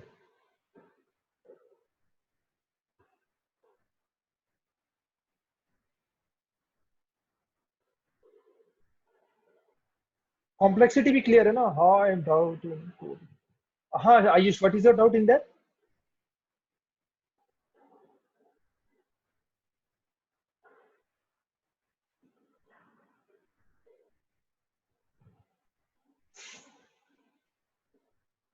या matrix, what is your doubt in matrix?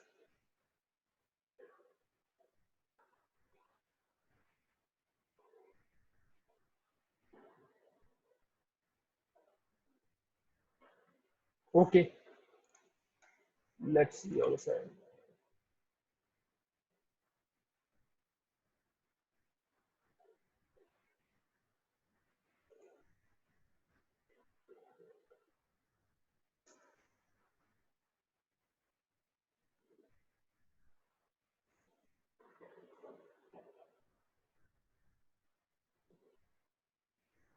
I hope you can see my Google Chrome. Which one, Ayush? Which one doubt?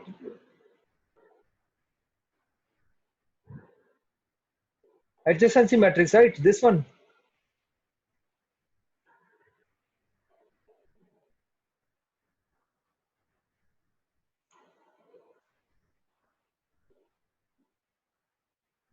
I hope Ayush, you are talking about this one only. Okay.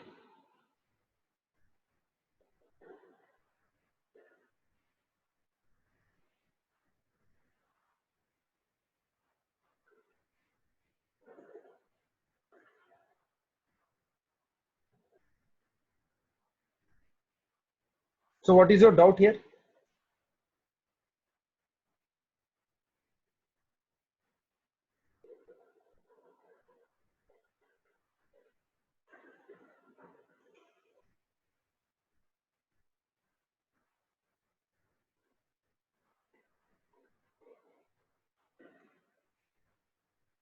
So it is not assigning zero or to all values.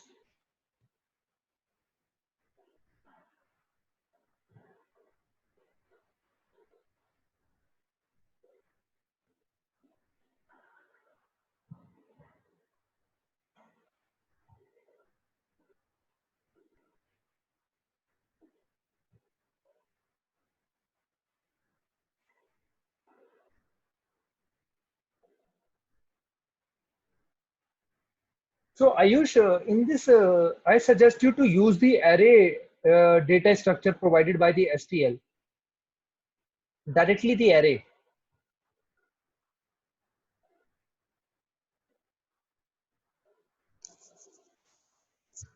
So if it is not working, then why not assigning the values using two for loops? Are you getting my point? I'm saying that you can assign the values like running the loop and assign the value to vertex array ij to 0 or not.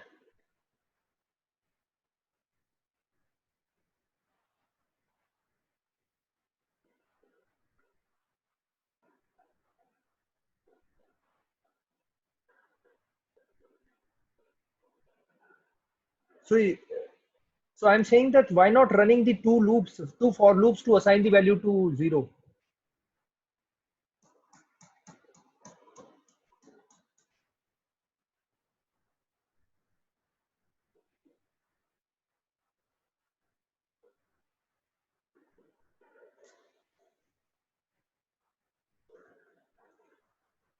So I think Arbina and Siddharth might have done in Java. Let me see with its code.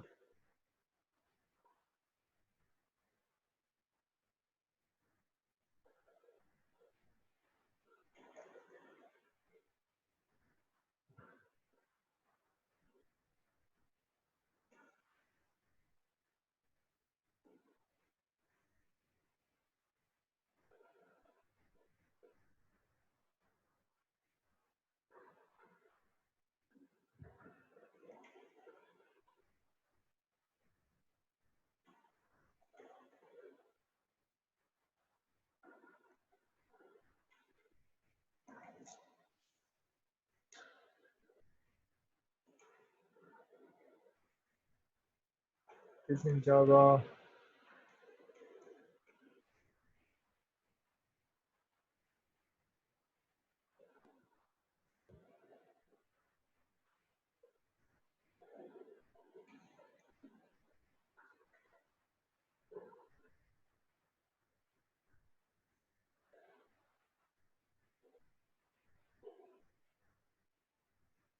So can we run a for loop here like this?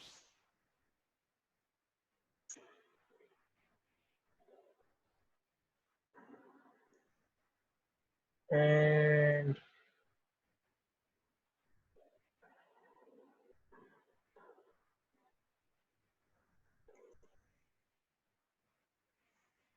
will it work now?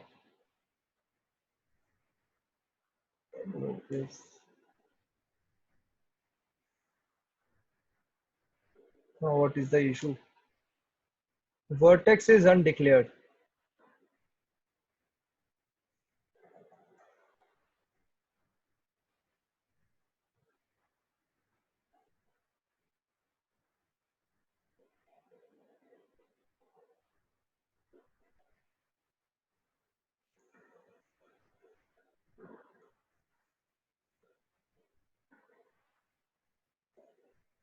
Vert array has been initialized somewhere.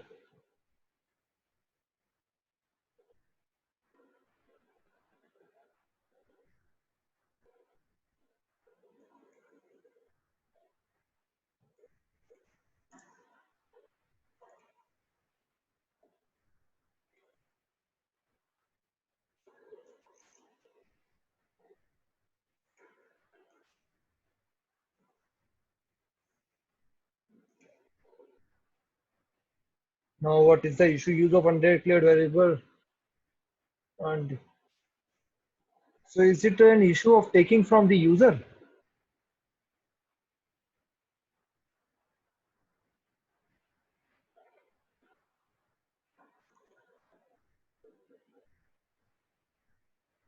Use of undeclared identifier vertex. Line number 28 and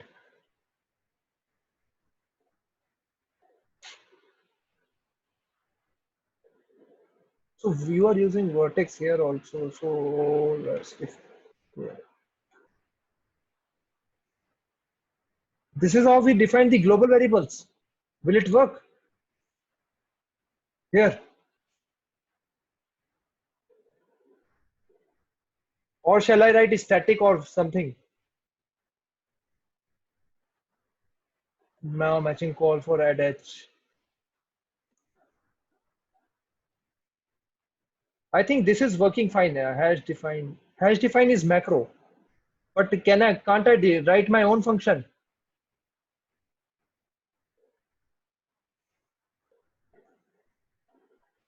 Yes, it is global ना. C++ allowed करता है ना ये global. ये पूछ रहा है. No, no, no. क्या क्या बोल रहा है यार ये? So help me out. What is going on? I'm pretty bad in case of pointers.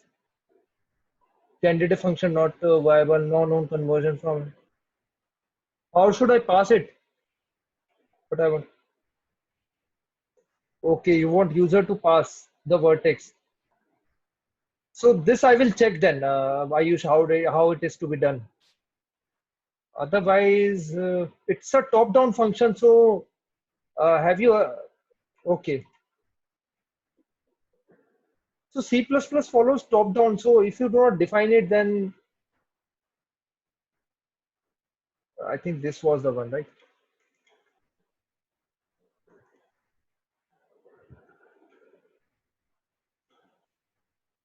So okay. So I suggest you one thing, Ayush. Can you ask this to Shubham or there is new guy also? I forgot his name. Starting from R. Ranish, I think. I think they are pretty fine with the C++. Did you ask them or they didn't give the answer?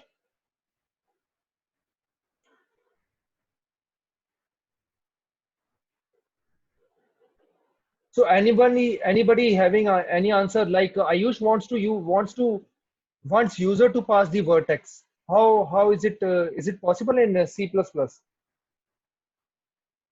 They gave answer, but but it's working or not? I mean, they gave positive answer or negative, but I didn't understand. Okay, ask them to provide some code.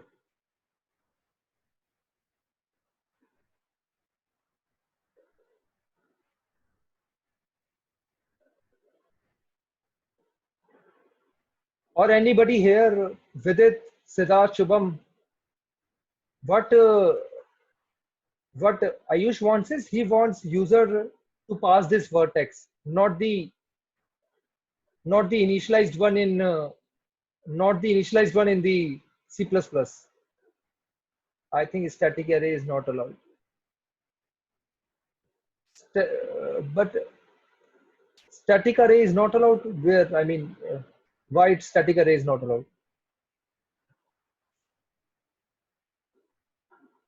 I don't think it is related to that.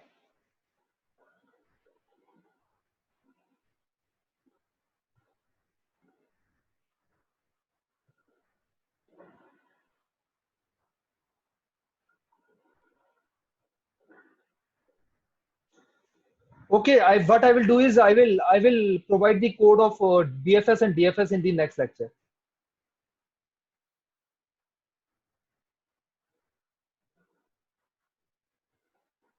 Okay.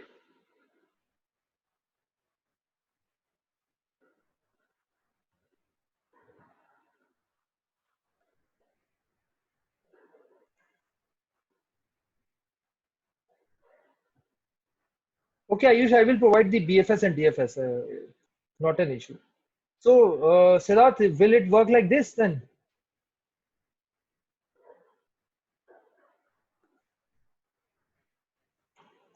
Is it allowed in C++ like this?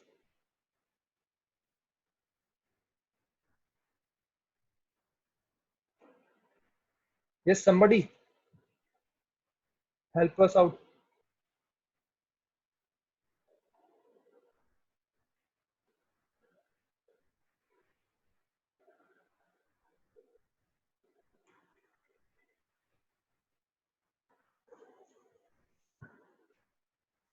Yes, 2715.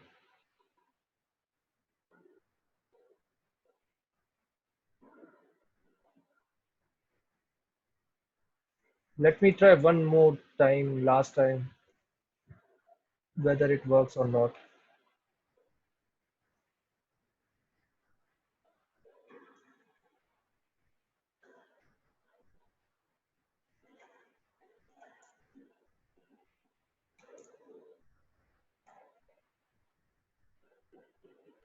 Thirty-two. Oh,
this also.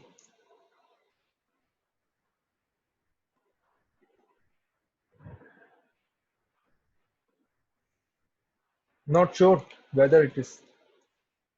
If I write like this, then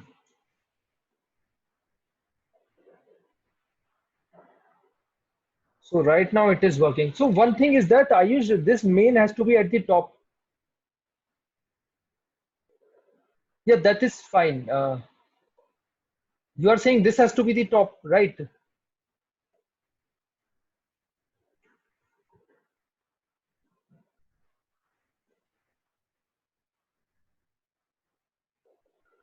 Now what is an issue?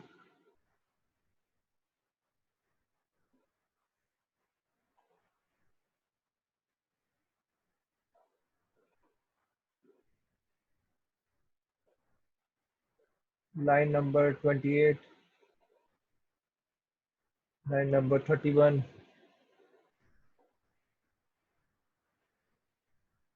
Hmm.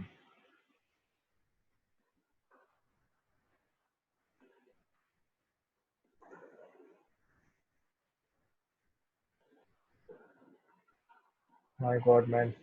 I need to check it. Or Shubham Shubham, the Shubham Bahal one, I mean, you can ask him about what is the exact issue. He is C++ expert. So this is your code back to what it was.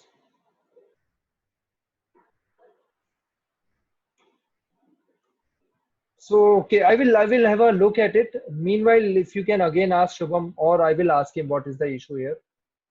Then we will look into it. Along with that, I will explain you the implementation of BFS and DFS also. So I think that will be helpful. Okay, yeah, we are done for today. Any other question?